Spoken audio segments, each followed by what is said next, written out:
Good morning, everybody. Welcome to our weekly public meeting. Our next public workshop is March 28th, Tuesday, March 28th, 10 a.m. right here in this room. And our next regular meeting is Wednesday, March 29th, 10:30 a.m. also right here in this room. Public is welcome to both of the sessions. We are live today. So if you're listening or you're calling in and listening the traditional way on the toll-free number, you can go to the commissioner's website and also follow the Zoom link if you wanted to view it live on Zoom. And then also will be available on YouTube immediately following the meeting. We're not live on YouTube yet. They need to get so many subscribers and followers. So if you do watch it on YouTube, hit like or subscribe. And once we hit that number, it will be streamed absolutely live also once we hit whatever their magic number is that we got to hit. Okay, can everybody please rise? A question about the workshops that you're having. You said that that's next week. Yes, Those public workshops, are there public meeting notices for them? I just announced it right here live to the world, just like we announced the annual meetings. There's no public notice for that meeting. I just want to bring that to the board's attention, and there's no stated purpose for it. And you know the difference between the three types of meetings for public bodies. All right. We're gonna move on. Everyone, please rise. I'd like to bring in Ed Agler. This is National Agriculture Week. Ed is our Director of Agriculture for the county. And I'm going to bring Ed up. He's going to lead us in prayer. For that, I'd be honored if you join me in our Pledge of Allegiance. I pledge allegiance to the flag of the United States of America and to the republic for which it stands, one nation, under God, indivisible, with liberty and justice for all. Thank you for this opportunity to come before you on behalf of the Lord and to you. You know, I just want to tell you real quick that on the Last Supper, Jesus had to settle a fight with the disciples, and they all wanted to know who was going to be the greatest in heaven and who was going to sit next to him. And Jesus said, those who be the greatest must become the least, and those who are going to be first must become the last. And that's how we need to be. We need to take and encourage one another. We need to constantly pray for one another. And I do pray for you. And right now you are my commissioners, but at the same time, Mauro, Nikki, and Denny, you're my friends. And Paula, you're my friend. And I just want to thank you, Paula, and tell the ladies in the back everything that, you know, that I appreciate all that they do, because I know they all work hard and I enjoy working with each and every one of you. And we need to come together and encourage one another. You know, the arguments, the fights and things, those have got to go by the wayside. I'm here for you. I will always be here for you. I pray for the three of you every day. You know, Mauro, Nikki, Denny, Paula, I pray for you every day. And I think we need to pray for one another, lift one another up. The Lord tells us to do that because there's not one of us that's going to be first in the kingdom. Jesus is first. And we just always need to remember that. So with that, he calls us to be farmers. He calls us to be workers. He calls us to lift up one another. And you know, with this being Agriculture Week, I thank you for supporting that.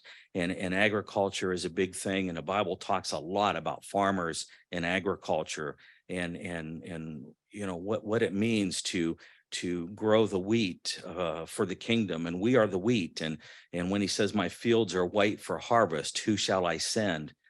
You know, he needs to send us. And it's the same way with the county. You know, we have to be the body of Christ, which means that we are working for him. We have to be the body of this county, and we have to work for one another. And it goes from the schoolhouse to the church house.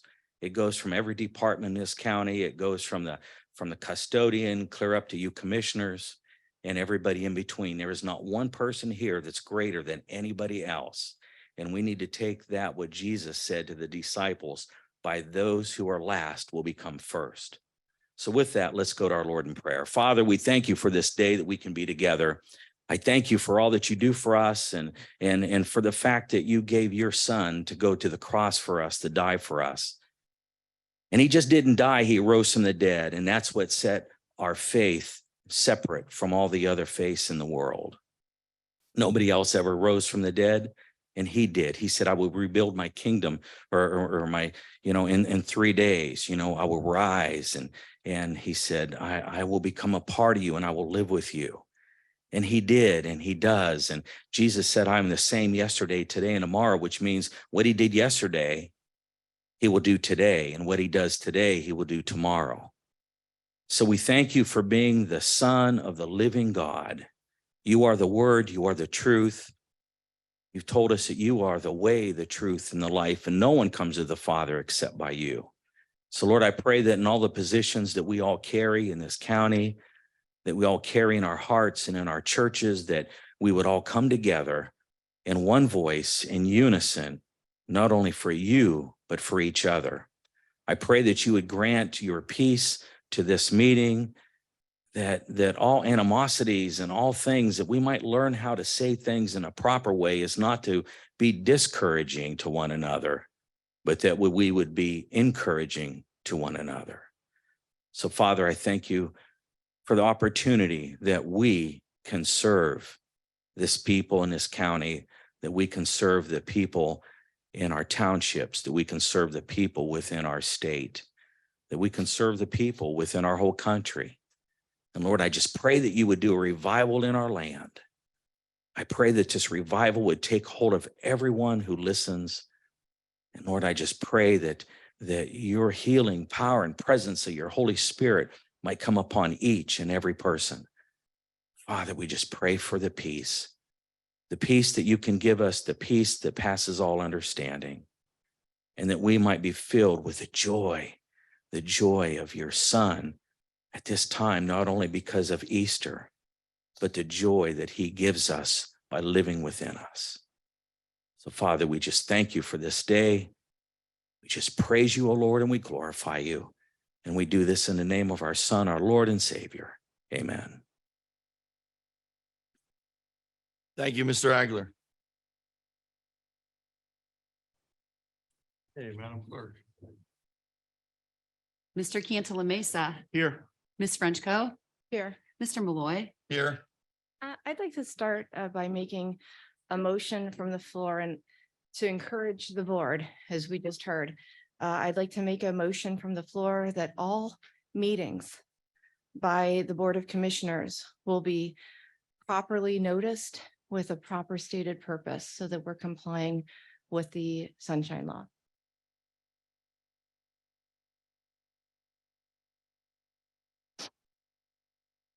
Motion dies for lack of second. Let's move on, Madam Clerk. Item number 1, to dispense with reading the minutes of the regular meeting dated March 15th, 2023, and approve them as distributed and printed. Motion to approve. Second. Mr. Cantala Mesa. Yes. Mr. Malloy. Yes. Ms. Frenchco. No. Item number 2, to approve the bills. Motion to approve. Second. Mr. Cantala Mesa. Yes. Mr. Malloy. Yes. Ms. Frenchco. Yes. Item number 3, to adopt a resolution to proclaim the week of March 21st through 27th as National Agriculture Week in Trumbull County, Ohio, in conjunction with National Agriculture Week. And we have a resolution that the board would like to present to any members here. Okay, we have a resolution today, whereas American agriculture is the foundation of our country. It's the backbone of a healthy and prosperous nation, made possible by the hard work of America's farmers and their families. And whereas not only does American agriculture produce food, fiber, and renewable resource products, but agriculture is essential to maintain a strong economy. The agriculture industry is dedicated to ensuring Ohioans, as well as all Americans, have access to safe, abundant, and affordable products. And whereas when factoring in all the jobs involved in processing, distributing, and marketing food and fiber products, it is evident that American agriculture is truly everywhere and touches everyone on a daily basis. And whereas the Board of Trumbull County Commissioners acknowledges the importance of recognizing the hard work and dedication of our local farmers and how their thankless jobs impact the betterment of our lives. Therefore, be it resolved that the Board of Trumbull County Commissioners call upon all citizens to acknowledge and celebrate the achievements of all those who working together produce an abundance of agriculture products that strengthen and enrich our community and our nation. Therefore, be it further resolved that the Board of Trumbull County Commissioners hereby declares March 21st to 27th, 2023 as National Agriculture Week in Trumbull County. And we have a couple of guests here. We have Mandy Orohood from the Trumbull County Farm Bureau. We have Steve Kozerski, who is a board member. If you want to approach the podium.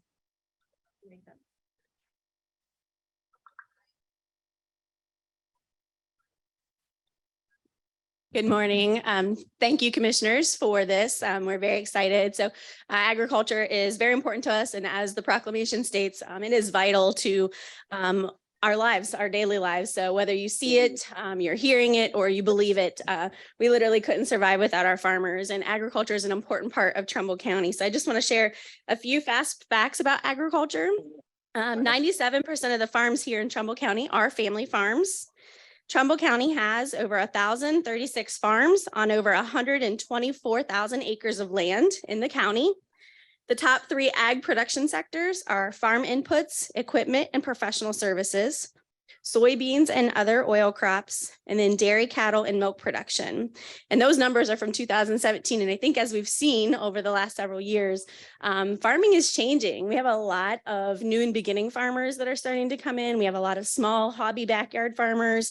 And these are just the folks that take the USDA ag census. So that's why it's incredibly important. We know that those numbers are much higher than what's actually reported, which is it's really a neat thing. So agriculture is the #1 industry in the state of Ohio. On average, each American farmer feeds about 165 people. Agriculture is America's #1 export. New technology means farmers are more environmentally friendly than ever before, and Ohio's diverse agricultural, horticulture, and forestry industries contribute more than $100 billion to the state's economy every year. So just one thing to remember is that while American agriculture is not just doing things well, we're doing it better and we're doing it more effectively. So I'm going to turn it over to Steve and let him say a few words. Thank you, Mandy. So I'm Steve Kozerski, a Public Policy Director for Trumbull County, Ohio Farm Bureau. I guess one thing a couple things I would add is, yesterday was actually the 50th anniversary of National Ag Day. So this is something, when we celebrate farmers this time of year, that's been going on for a number of years. And, farmers continue every day, get up, and with all the struggles with the economy and COVID and everything still there day after day, providing food, fiber and fuel for the country. And I guess one important thing I'd point out here in Trumbull County, when we think of farms, most maybe think of grain farms, but agriculture in the county in this part of the state encompasses a number of different things, from timber with woodlands to smaller, as Mandy said, smaller maybe backyard farms with vegetables that are on do farmers markets type stuff, sunflowers, etc. So that's one of the things that Farm Bureau supports and helps out all the different size farmers, whether it's a large family farm or not. But everybody's all important part of the food chain, food, fuel, and fiber chain. And there's actually products grown here within the county that get shipped overseas. In particular soybeans, and I know stuff that I grow personally because I farm. I live in Hartford Township, and some of our stuff will get shipped down to the Gulf and out and over to Asia markets. So and then corn we grow goes to an ethanol plant in Clearfield, Pennsylvania, and gets made into fuel. So it's all part of the chain, as everybody's kind of affected.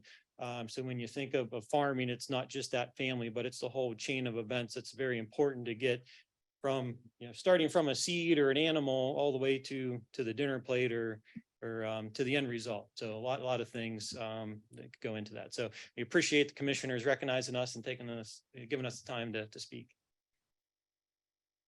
Okay, do we have a motion? Make a motion to approve? Second. Mr. Cantala Mesa, Yes. Ms. Frenchco. Yes. Mr. Malloy. Yes. Yeah, it's here for our farmers here in Trumbull County.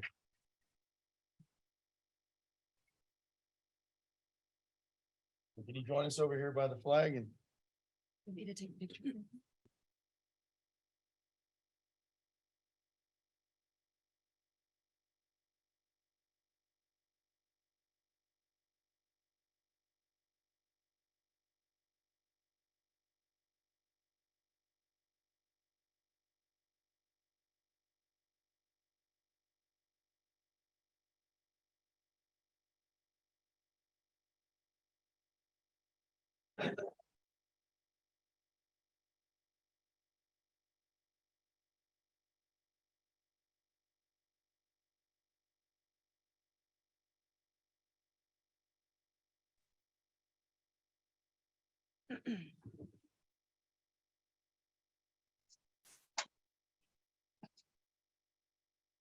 Item number 4, Okay, there we go.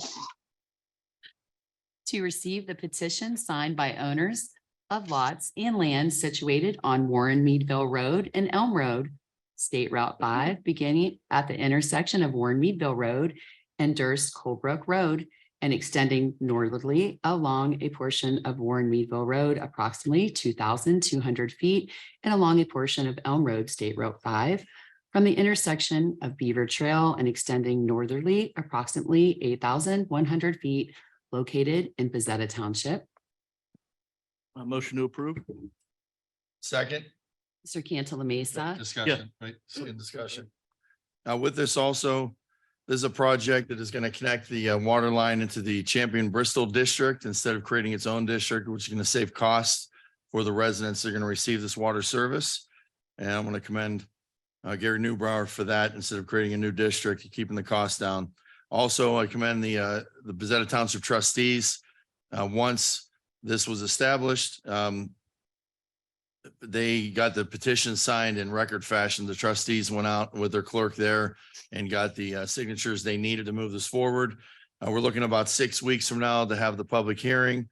And all goes well, Mr. Newbrower hopes to break ground and start on the project by October 1st, 2023. We have a motion by Mr. Cantala Mesa. Second by me It was already, for the discussion.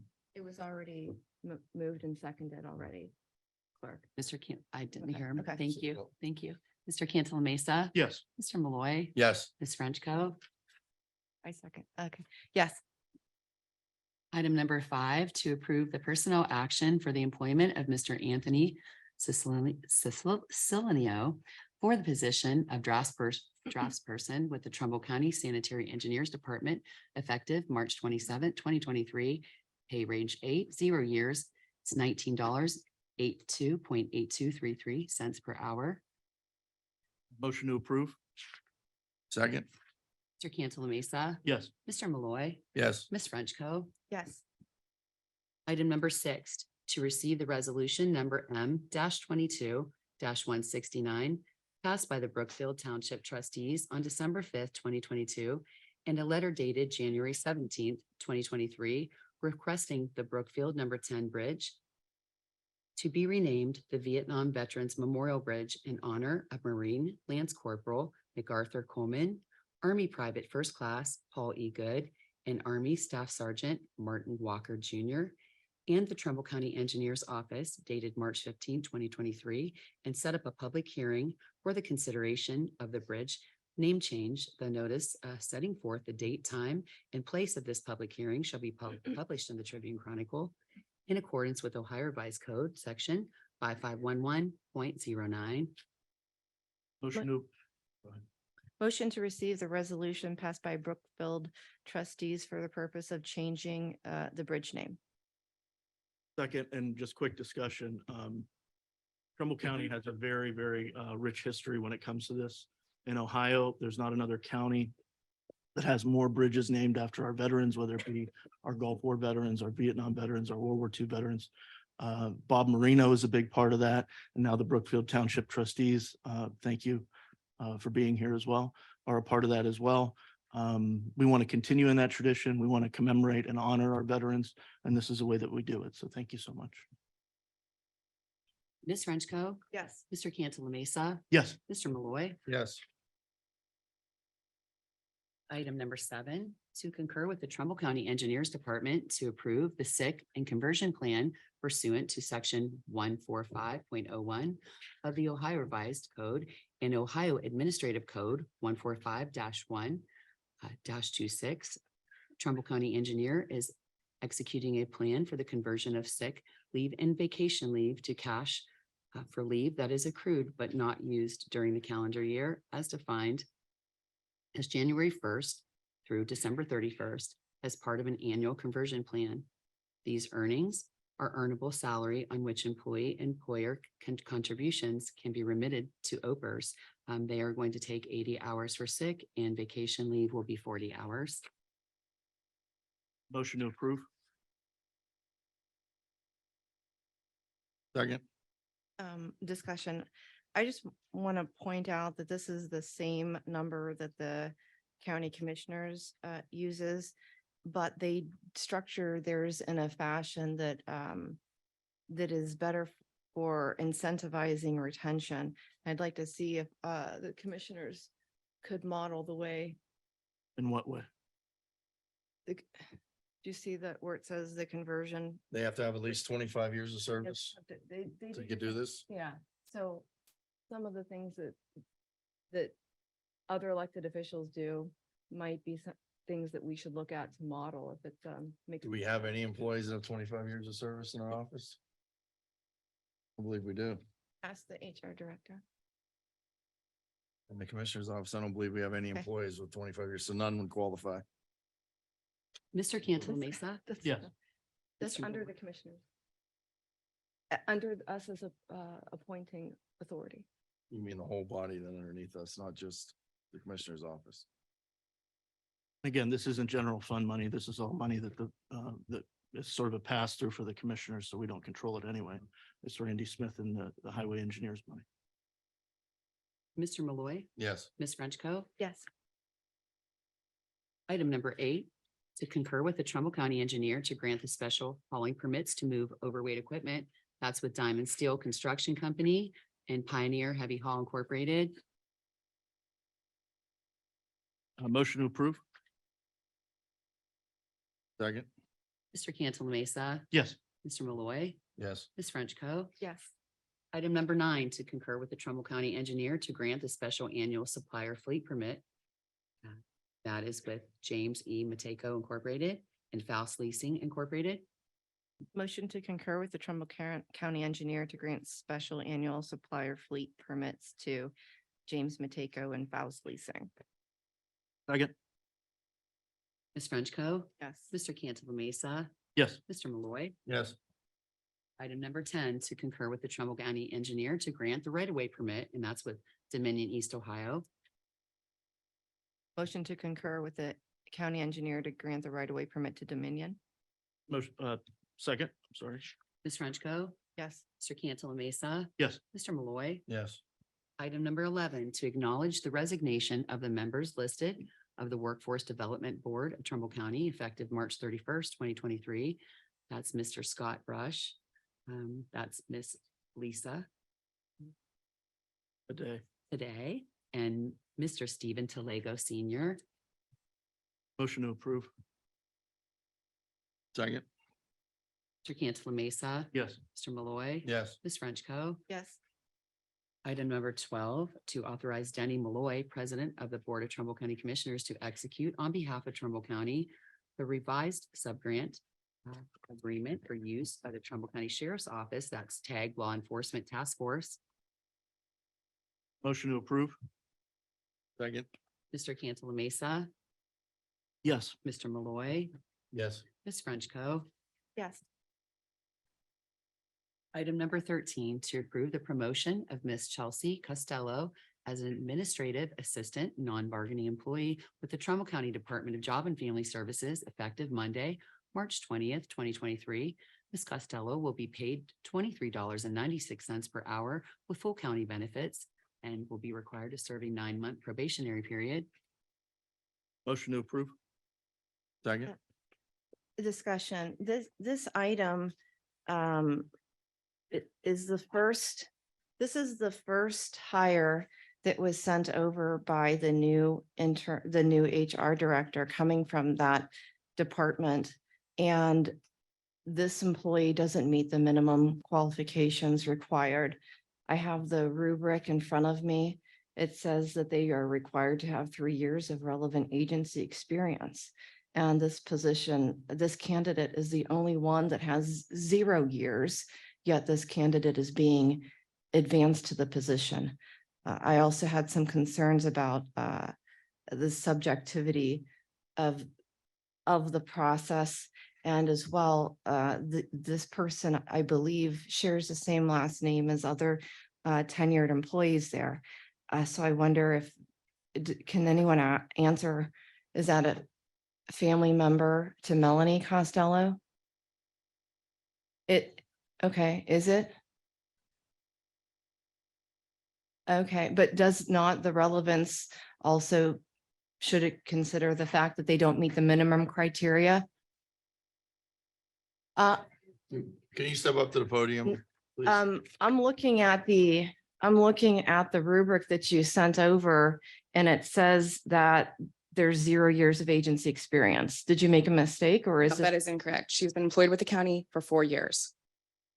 I'm looking at the rubric again, and it says agency experience, Okay. 0 years. She got a 0 because we give points awarded on 0 years 0 to 3 get 0 points. People with years of service 4 and up get so many points. It's all on the grid that was provided to you. Yeah, I'm looking at it, and I'm concerned about this. Okay. I mean, this doesn't appear to be objective as much as it is subjective, and I mentioned the grading of the test. That's subjective, it's 100 points. Who's grading it? The grading on the test was never addressed to us. That was never in your email. The I said grading- there's a difference between subjective and Correct. objective measures, and one of the largest bulk is the grading of a test. And so anyone can manipulate that, and we've seen that happen even, with your hire and how things go in the county traditionally. And I just want to make sure that we're doing things more objective. The test, the aptitude test was based off of the knowledge, skills, and abilities needed for this position, based off of the job description. So we can agree to disagree. However, the test was objective. Okay. I think we discussed this at length yesterday did. too. And that was provided to you as well. 75% Commissioner Penfield. objective, 25% subjective, because every interview has to be No, somewhat subjective. there is an error in that, because the actual scoring of the test is 100 points, and the scoring of the test is done subjectively by the person who's reviewing the test. How would it, just out of curiosity, how would it be subjective if Yeah, we you have can't- 2 different people grading the tests? So there's a checks and balance system there implemented so that not one person is grading the test alone.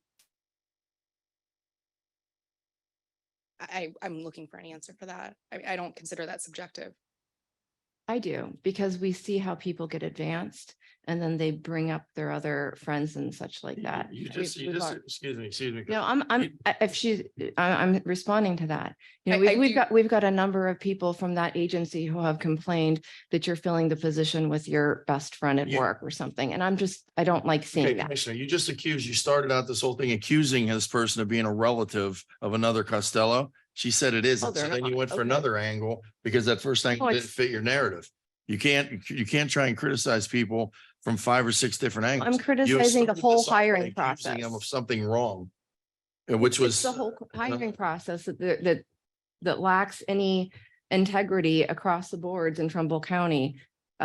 We've got different departments where they're doing their own hiring. And I've seen over at JFS over the last few years how the numbers are shifted in order to bring people who are special to others up. So- Sasha, with all due respect, you put a hire on the agenda that wasn't even advertised.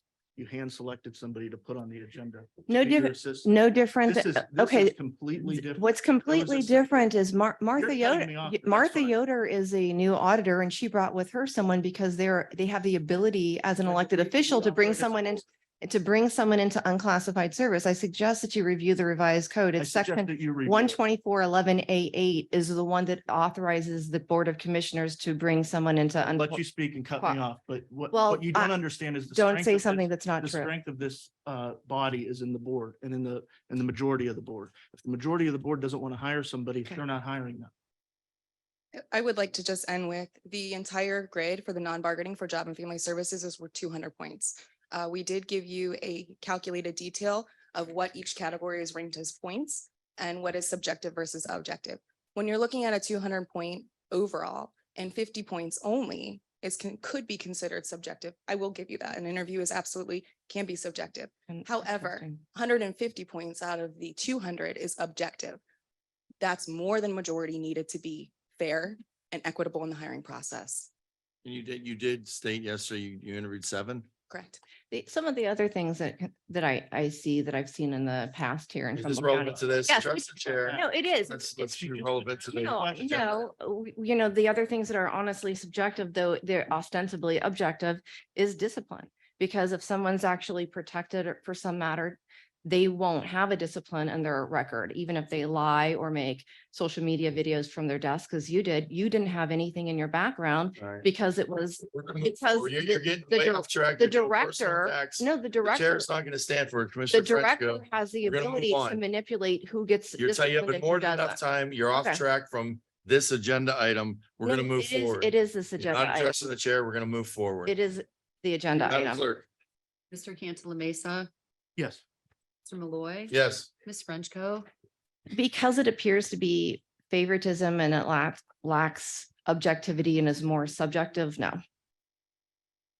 Item number 14, to remove from table number 21, Commissioners' meeting agenda under the date of March 1st, 2023, Journal Volume 156, page 25495, to approve the personnel action for the full-time employment of Ms. Christina Stein as a Journal Clerk 1 with the Trumbull County Commissioner's Office. And that's with March 21st, 2023, March 27th, sorry. A motion to approve? Second. Mr. Cantala Mesa. Uh, Mr. Malloy. Yes. Ms. Frenchco. No. Item number 15, to approve the personnel action for the full-time employment of Ms. Christina Stein as a Journal Clerk 1 with the Trumbull County Commissioner's Office effective Monday, March 27, 2023. Ms. Stein will be paid the rate of $18.39 per hour. Motion to approve? Second. Discussion, it's not needed to have an additional journal clerk. We've gone for close to a year without this position, without 2 positions, without 3 positions now this year. And everyone in our office who absorbed the additional duties of those individuals who left was given a sizable raise. Now, we're not going to take those raises back, but we're going to add assistance to assistance. I just tend to disagree with hiring. And on top of that, this was advertised in August of last year, almost a year ago. So if anyone does want to do that, there could be a different applicant pool. There could be different candidates. At least do things properly if you're going to hire a position that's not necessary, arguably not needed. Mr. Cantala Mesa. Yes. Mr. Malloy. Yes. Ms. Frenchco. No. And then I'd like to make a motion to eliminate the interim HR position effective immediately and to terminate Mr. Charles Leitner as the interim director who was receiving $8,600 a month. His employment is no longer needed since the county has filled the position. I don't know why he's still on the payroll. Motion dies for lack of a second. Not even here. Item number 16, to award the only bid as submitted by Light and Oil Company for supplying gasoline and diesel fuel to Trumbull County, Ohio, and to enter into a contract with Light and Oil for said purchases for 1 year commencing April 1st, 2023 and ending March 31st, 2024. Motion to approve? Second. Mr. Cantala Mesa. Yes. Mr. Malloy. Yes. Ms. Frenchco. Because the prosecutor's office didn't approve it and they had it, the ability to just in a few minutes, I have to vote no. Item number 17, to approve the amendment to the commissary service agreement with Keefe Commissary Network LLC. The agreement is effective the 10th day of April, 2023, by and between Keefe Commissary Network LLC and Trumbull County Board of Commissioners for the benefits of the Trumbull County Sheriff's Office. This agreement includes Keefe's Access SurePack Inmate Package Program service. Keefe shall process and deliver orders placed through its Access SurePack website on the terms and conditions provided therein. The client will be paid a commission for this service equal to 30% of all final SurePack sales made on behalf of inmates resulting from or arising out of the sales. Keefe shall deliver SurePack orders to client's facility once per week. The client agrees that Keefe may charge a processing fee for each order, which may be amended by Keefe from time to time. There is no cost to the county involving the Keefe commissary contract. A motion to approve. Second. Discussion, this wasn't also not approved or reviewed by our prosecutor's office. Commissioner, you're wrong on this. Yeah. Danzo did approve, and we have a letter that was yesterday from the sheriff's department. Bill Danzo did look this over and approve. the I have contract. a packet, hang on. Number 17. The bottom, I highlighted it, ma'am. where Yeah, Mr. you said Danzo that he had no you- problems. Yes. So you had, it says that you said that he had no legal issues with it. I don't have anything from Danzo. You've also said some other, hang on. Been at the meeting yesterday, al- and you've seen the information. You've Commissioner. also said other things that have been inaccurate. So because of that, I like to actually verify with the prosecutor's office. That's Yeah. all. You're more than welcome to attend the meeting. We had What? verification yesterday in public. where Your meeting, everybody in the room, okay, your, 30 people saw the verification. your meeting was, your meeting is illegal. And I want to go on the record as saying that there are 3 types of meetings that boards, that bodies can have. I know you're new. I'd like to be able to help, but since I've started, all there's been is opposition to me when I'm trying to keep the board from stepping in. Whatever. So there are regular meetings, there are special meetings, there are emergency meetings. And what you're doing with this meeting, it's not being properly noticed, which means you're not sending out any type of advertisement for it. You're not giving the stated purpose of the meeting, and the special meeting requires you to do that. And with that, the agenda can't be deviated from. So to say that you're having a workshop, which is ostensibly a special meeting, without defining the things that you're discussing, could cause and will cause everything that happens in that meeting to be revoked. We have to do things the proper way. You don't just get to say, I'm having a workshop and then have people come in to give ARPA presentations and all these other things that it's so wrong. I'm trying to help the county to do things the right way. And I want to explain the right way and hope that in the future, before you make any more meetings or any more missteps, that you'll contact the prosecutor's office or have the clerk find out how to do things the right way to prevent the board from making significant errors. I've talked to other counties Okay. specifically about this. We do address the meetings and announce the meetings at this meeting every week. The agenda item is to review the following week's agenda and anything brought to the county from the public or department heads of concern to talk to the commissioners in the light of day in a public hearing where with the media present. The media has always been told about this. The media knows about it. They've attended every meeting and haven't missed one yet. It not only is announced here, it's announced on a lot of our own social media sites. And I've seen it, and I've seen numerous other posts throughout the county about the meeting, encouraging people to come, attend the meeting so they can talk to us in public and so we can talk about the issues that concern the benefit of the citizens of the county. Well, If you disagree with that, you can disagree. maybe those other people who are telling you that it's okay can represent you in court, because Fine. that's going to be added to the list. And I'm trying to prevent you from doing things the wrong way so that I don't have to add that. I'm trying. Okay, Mr. Cantala Mesa, Yes. Mr. Malloy, Yes. Ms. Frenchco. Because I didn't see that it was approved by our prosecutor's office, and there've been other problems associated with amendments and change orders not being done correctly now. Because you didn't see it, doesn't mean it didn't happen. We'll just state that. for I'd the- like to state for the record that email Okay. was from Major Mason telling me this that is a he board- sent it this is to a- the, just so Okay. you know that Mr. Major Mason did say he. This is a Board of Commissioners meeting, ma'am. They're not going to be impolite. So I will move on to number 18. And this is a resolution that we're going to present today.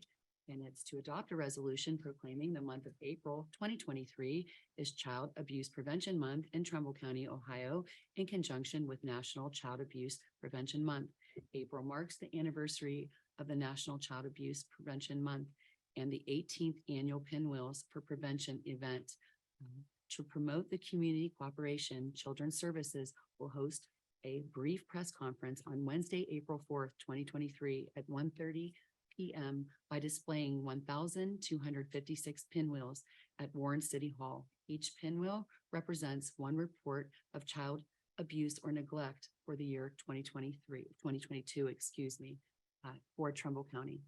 So we have a resolution there. Motion to adopt the resolution proclaiming the month of April 2023 as Child Abuse Prevention Month. Second. Ms. Frenchco. Yes. Mr. Cantala Mesa. Yes. Mr. Malloy. Yes. Okay, we have a resolution here by the Board of Trumbull County Commissioners in honor of National Child Abuse Prevention Month, 18th Annual Pinwheels for Prevention, April 4th, 2023. Whereas the National Committee for the Prevention of Child Abuse has designated April as National Child Abuse Prevention Month. And whereas Pinwheels for Prevention is a campaign to bring awareness to child abuse and neglect in communities across Ohio. And whereas every child should be protected, loved, and to feel safe in their home and community. And whereas during National Child Abuse Prevention Month and all throughout the year, the Board of Commissioners encourages all citizens to work together to safeguard our children, help prevent child abuse, and strive toward the hope that every child may experience a safe and happy childhood. Whereas that this board does hereby acknowledge that the month of April shall be designated as National Child Abuse Prevention Month in Trumbull County.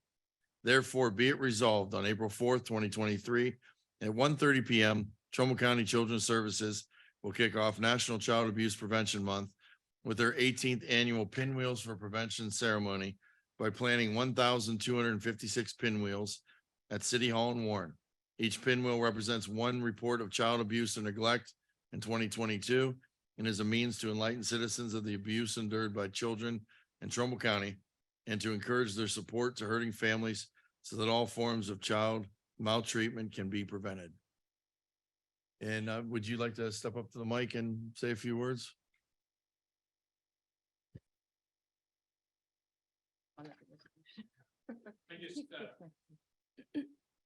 Kids stay safe in Trumbull County because of you guys. Those 1,200 people who called us in 2022 are the people who help keep kids safe. We have 160 some people, Lori's here, our administrative director, to go out and respond to those calls.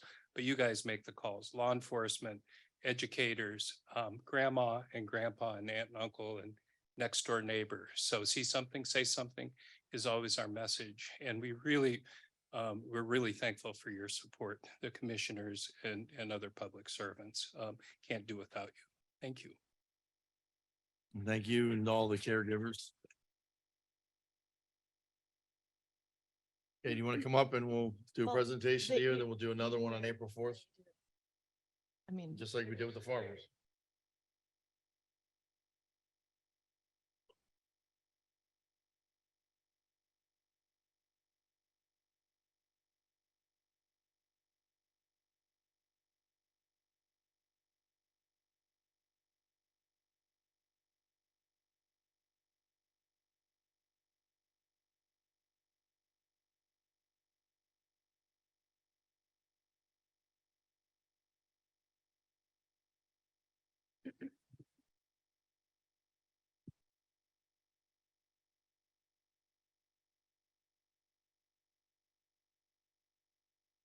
Item number 19, to enter into agreements with the municipalities listed for services of the Public Defender's Office.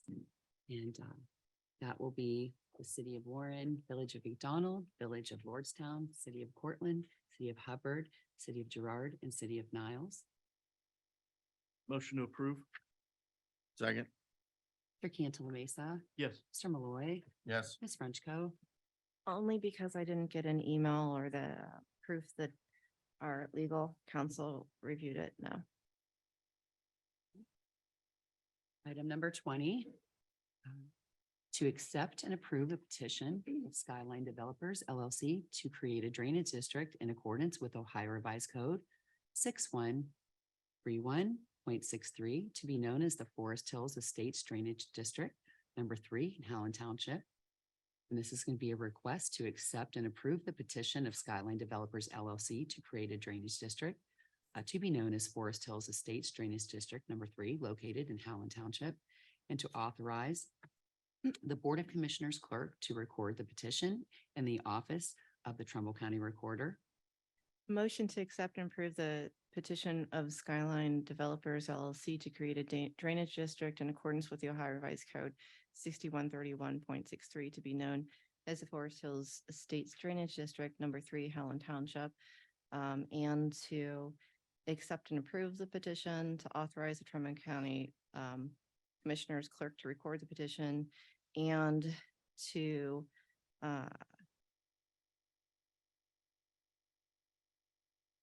assess the maintenance and to assess the maintenance pursuant to the maintenance costs prepared by the Trumbull County engineer date in the letter dated February 14th, 2023.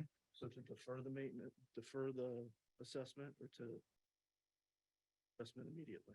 To- That's the question. I made the motion to assess it.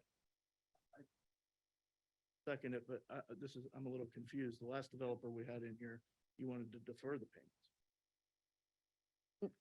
Shouldn't we be consistent? So with there our- should be consistency. The problem that we've been having though is we haven't actually had these drainage districts and the person who is in charge of this shouldn't even be doing it from I'm the talking about auditor's what you office. did last time Okay. as compared to now. You deferred the assessments on one developer, and now you're taking this developer and saying, no, we need to assess it immediately.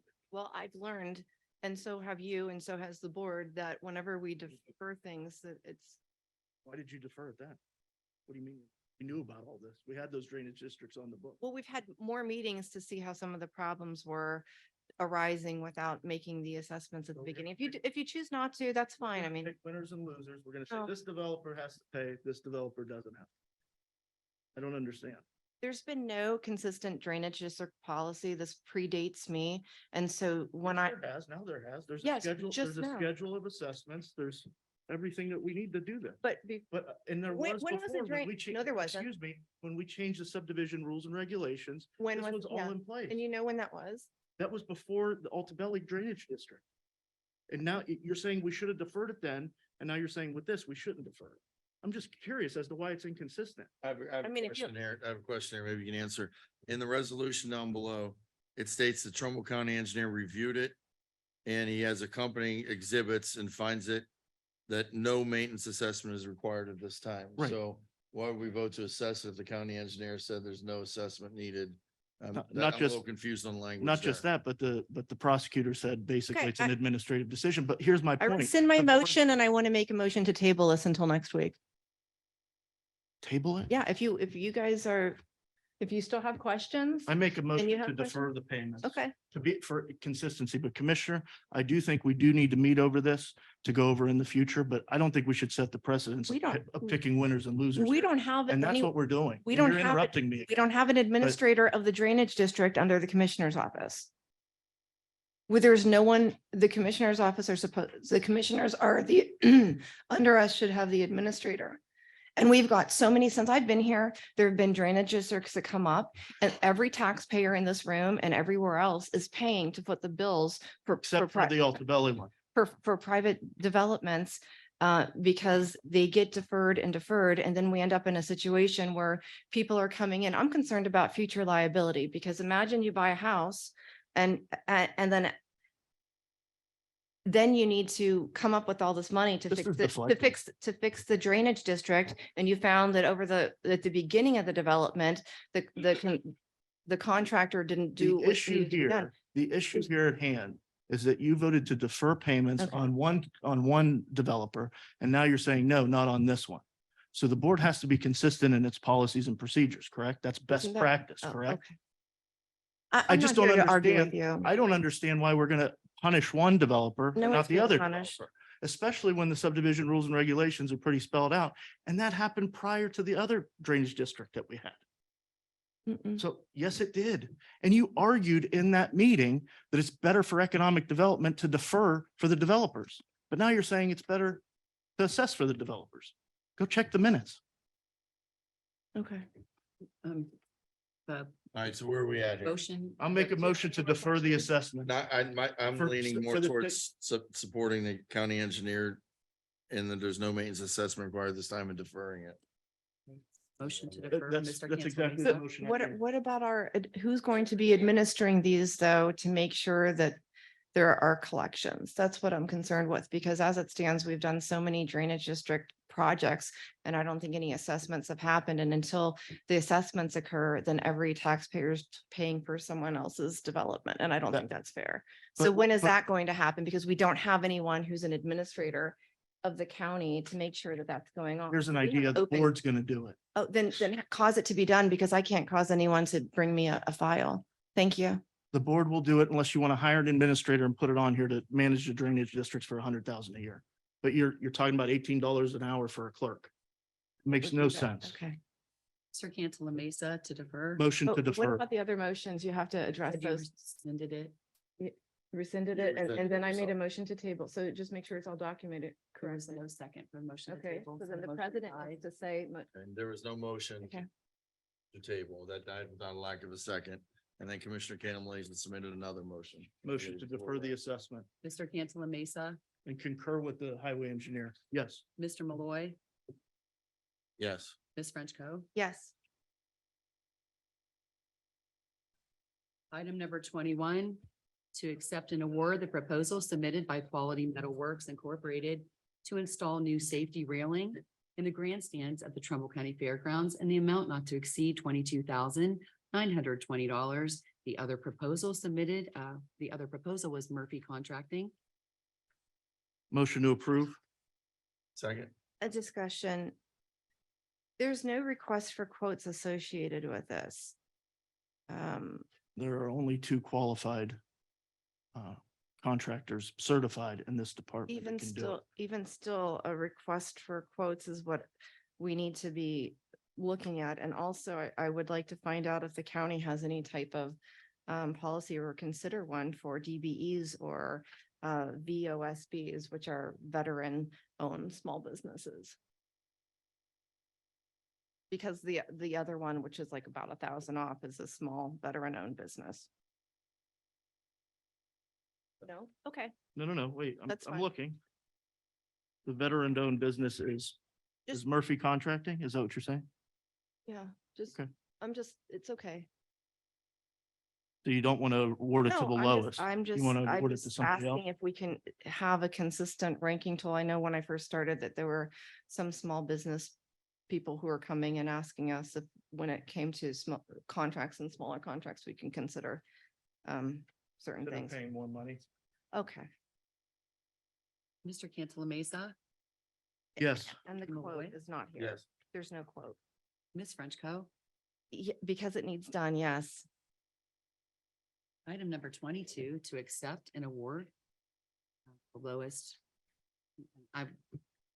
language. If it's okay with the board to take that out and just say quote like the other ones, that's fine. It was submitted to me with the responsible lowest, and I felt that should be consistent with the other ones. Just the lowest proposal. Make a motion to approve as written. You have to, it's not been read. So if you're going to make a motion, then. As written, I make a No, motion. to- It's a public meeting, so you have to actually Okay, state. however we have to do it. I'll read it. Madam Clerk, can you please reread the motion, number Yes. 22? Number 22, to accept and award the lowest proposal, quote, submitted by Pro Flooring. And this is for phase 2 of the carpet replacement at the Trumbull County Stone Building, 4th floor. And this is in the amount of $9,711.11. The other quotes submitted were Tondo Carpet Incorporated and Satoli Carpet and Floor Covering. Tondo came in at $9,989 and Satoli came in at $10,671.50. Motion to approve. Second. Mr. Cantala Mesa. Discussion, again, this is an item, when the county does quotes, we need to do a request for quotes, or at least show that the clerk needs to maintain not just the other quotes that weren't accepted, but the request for that, and it's not maintained in our office. We need to be able to prove that there was a request made in case that gets audited, and that request for the quotes will also tell how the quotes should be submitted not as a lump sum, rather that they should be itemized. So one of these quotes came in and it was not itemized. One of them came in, it was for a slightly different square footage. And I think it's important that we do a request for quotes and maintain that so that we can prove that we sought quotes appropriately. Madam Clerk. Yes. One wants to do that the right way. These quotes were given to me by Mr. Hart and they were fully discussed with the board at the public workshop. So if the There is no, party wanted it to be something different, I totally would want to do that, but I was given the 3 quotes by Mr. Hart okay. So, respectfully. so when you receive those things, ask for the request for the quotes as well. So that you have not just the quotes that were given to you, that you have the request for it so that you can show that the county did things properly. And please maintain that in the commissioner's office. Mr. Cantala Mesa, Yes. Mr. Malloy, Yes. Ms. Frenchco. Yes. Item number 23, to accept and award the lowest proposal submitted by Comfort Systems USA for the replacement of the rooftop RTU unit, air conditioning and heat at the Trumbull County Fairgrounds office building. And this is in the amount not to exceed $11,940. The other proposals submitted were Thompson Mechanical. They came in at $13,218, and Wadsworth Solutions, and they came in at $18,353. Motion to approve? Second. Mr. Cantala Mesa. Yeah. Mr. Malloy. Yes. Ms. Frenchco. I still would like to see the request for quotes, but I could see on this one that every item was equal based on the quotes. So yes. Okay, that And- concludes our regular agenda items. I'd like to make a motion from the floor. I know that there's been a lot of discussion about making sure that the northern townships get addressed with ARPA funds because they're often ignored. So I just want to make a motion from the floor to preserve, I think maybe 7 million. 7.5 is what I recommended, public meeting of the Okay. remaining To 15. to preserve 7 million for northern townships and southern townships and small villages as well. And for projects in those locations.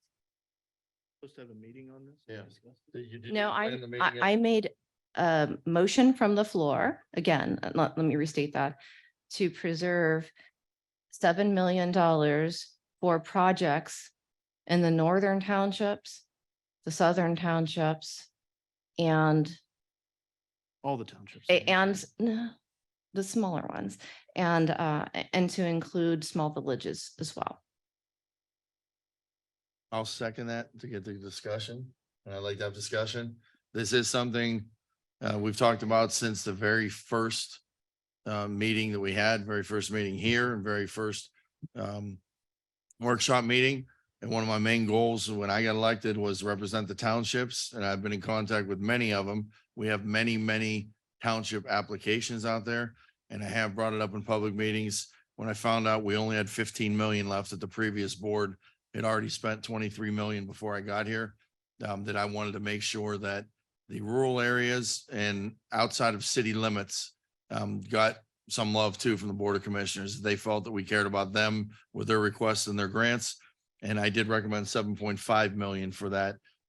Last week, last week we had a meeting and we discussed the urgency of ARP money. There's people who've been waiting since, some of them since June and July of last year, that don't even have a reply back from the Board of Commissioners on whether there's thing is even being considered or not. So in order to get everybody caught up, I did ask for a breakdown of what we still had out there pending, what we had out there that was already spent, That's what I. which I obtained a copy of last week. We all did with that, although it may be in different formats, it's exactly what we need, or at least I found the references for that. Last week, Commissioner, we asked you to go ahead, if you want to coordinate the meeting, that we would side with you on that. You said there was some stuff you needed first before you could plan the meeting. Yes. I would recommend plan the meeting. We'll get the ARP people to come, invite the townships to bring their best application. At that point, after we collectively, the 3 of us, see how much has been spent in each category, I think it would be more responsible to come up with what that figure is, 7,000,000, 7,500,000, 6,900,000, whatever it is. After we reviewed it, we've never reviewed it together. We've never looked at and discussed it together in a public setting. So I think it would be more responsible to everyone in the county for us to do that first before we throw a figure out. Although I do agree, and I did say I want to dig my heels in at 7.5 is going to be taken care of with the townships and the farmers, the rural communities first. I don't know at this time making a motion to do that we would have to abide by kind of locks us into something when we have no research together to discuss it yet.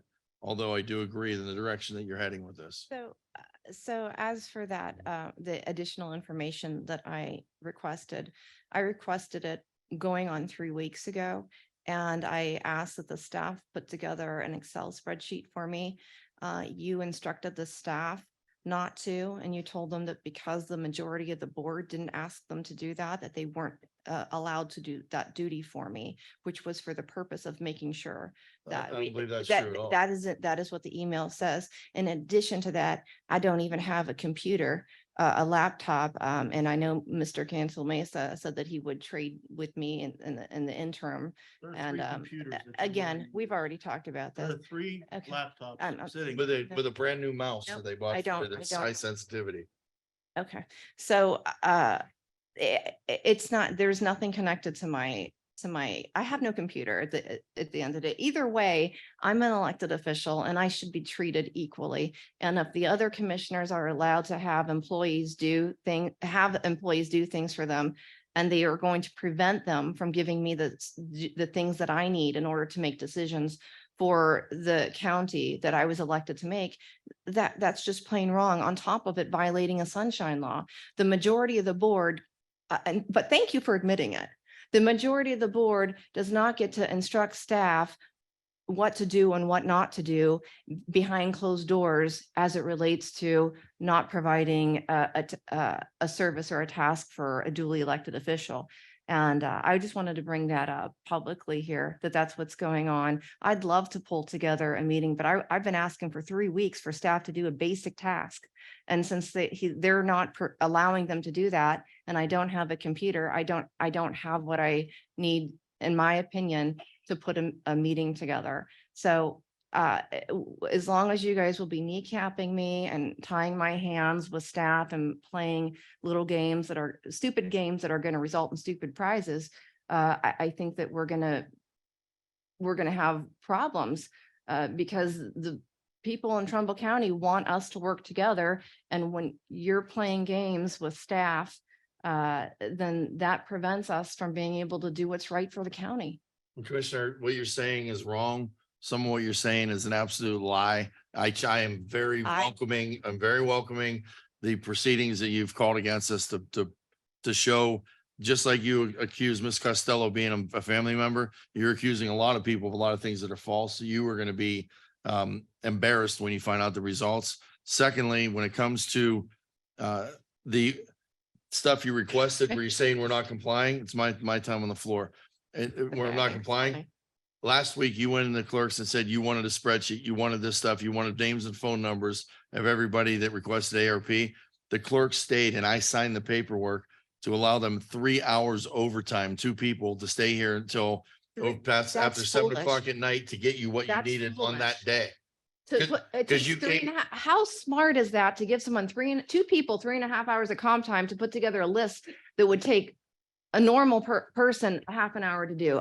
You make no sense. Well, if it took you a half an hour to do, why didn't you do it yourself? It wasn't a half hour to do. I don't have. There was a whole lot of paperwork.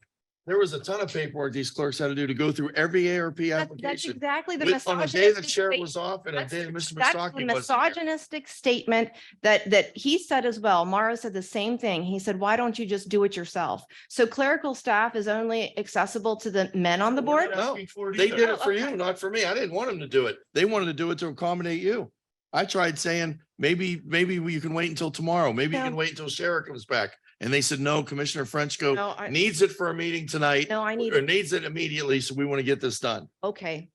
I dealt with her and a union rep on that, on whether they should stay No, and do this. it's the spreadsheet. The spreadsheet is what's very important, but they won't compile that for You me. have all the information that we have. the Everything. exact same No, I don't. information. Everything. You're asking people to go above No, I and don't. beyond for You things got- that you- you you can told- do administratively You yourself. told me to use an iPad that they gave me at the beginning of the year that's linked to Shara Taylor. I can't even access my email on anything except for my phone right now, but So I'm give not, the I'm not iPad going, back.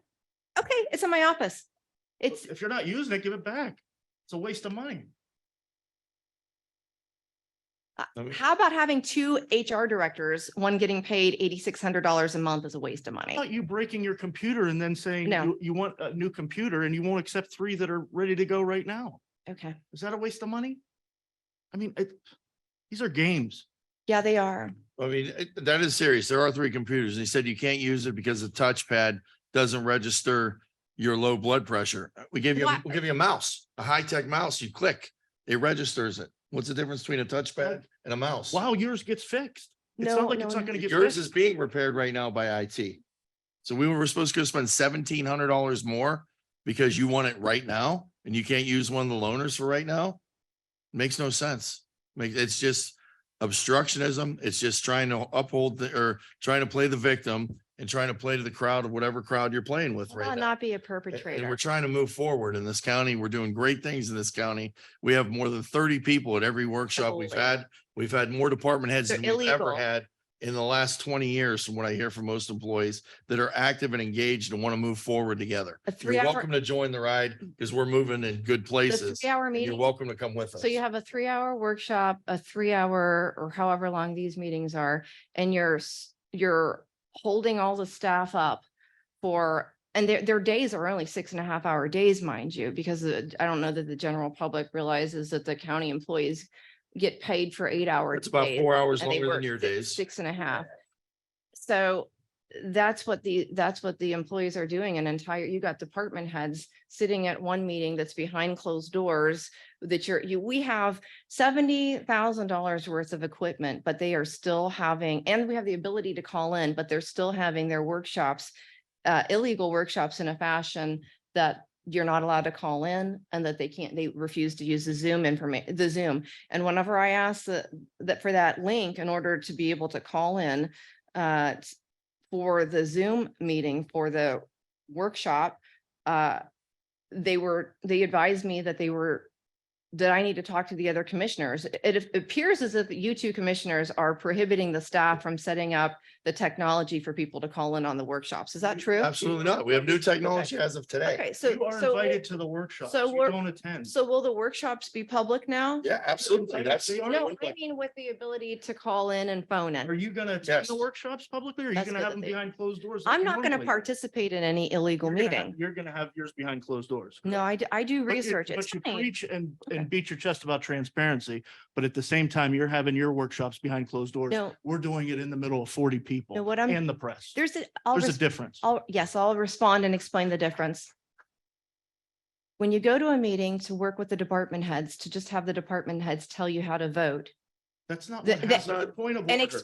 that, is not what that's, Guys, that's baseless allegations. that's that's a far cry from actually Let's being move their on. manager, asking tough questions and reviewing everything that you're prepared, that you're getting ready to vote on. I have not gone to any public workshop for over a year, yet it's clear that I'm the most prepared and I'm the reviewed one based on the documents and researching and making sure that I know what I'm voting on. If we're going to be why even have commissioners if you're just going to have a day where you have all the department heads tell you what to do? Commissioner, But we I shouldn't wish- have open meetings with our I- department heads. is I what wish said. you would act more in a partisan way with a nonpartisan way with all your employees. What this reminds me of, every single meeting we have, every single action you do is like you are the internal affairs investigator in a police department we see on TV that's always trying to bust the cops that everybody doesn't want to talk to because all they're out to do is bust the bad guys. And then to them, everyone's a bad guy. To you, every employee is a bad person. I haven't heard you mention one new hire, one department head or anyone with a thank you or with a good job or with pride that they're an employee working with you to move the county forward. Do the We right can't thing. have such an obstructionism ways. It isn't like this in other counties. They don't do things So if- the way you want it to be done. in any other counties that I've seen. So if people are afraid to be asked questions, afraid that they're doing something wrong that could be improved, and afraid of talking to someone who's going to question them, then that's their problem. I got elected to do this, and that's what I'm going to continue to do. And to the extent you guys don't hold anyone accountable or ask tough questions, that's on you. But we've already had illegal contracts, illegal purchases, illegal change orders. And those are the things that I put my eyes on because I know those things. I'm not here learning from my department heads. On some things I do, but on other things, I'm here to be their manager. And there's a difference between coming in fresh and not knowing what you're doing and like relying on them, and being their boss. And that's what we're supposed to be doing. So, and the other thing is, if you look at other communities, again, I want to say that the other communities aren't violating the sunshine laws left and right because they actually have a county administrator and we don't. And that creates a lot of the problems that go on. And the reason why I had to file that lawsuit. And like I said, your allegations in that lawsuit are baseless. They are wrong. They're going to be destroyed. I can't wait for the day that we get to be able to discuss this thing publicly because it's nothing but setting the county back. Mm. And your costing the allegations county there money. are baseless. And Then let's costing do county things the money. right way. Let's do things the right way. I think we are doing Let's things not, the right let's way. not do email voting. I respectfully Let's, disagree with let's you. make and sure you that we you have are minutes. Manipulating the facts to advance your own narrative, and I don't know what you're doing. You said that audio recordings were adequate for meeting minutes. They can They be. are in many, many counties. They are. And then They that can will be. come up what counties do that. Okay, And what all other previous lawsuits have proven that that is acceptable. their notices are required as well. And we have notices that everybody in this room, This is does a everybody know when our standing meeting notice. is next Tuesday? How many people don't? And it's on the And it's website. on the minutes. It's baseless. It's a It's special, baseless. special meeting has to have a purpose, a stated purpose. Let's So, move on. okay. Yeah. None of this is And then doing us any. the other thing is the 911 director position, you know, I didn't receive any of the applicants until about a week ago. I learned by people reading the news and reaching out to me that there was a board established or a panel by one commissioner for the purpose of hiring and deciding who in their own process unilaterally. And we're a board. And whether or not you guys like that or like that I'm on your board, we still need to be doing things together and reviewing applications for department heads. The panel was established at a public meeting. And when we have these meetings, only one commissioner could be present. I had volunteered.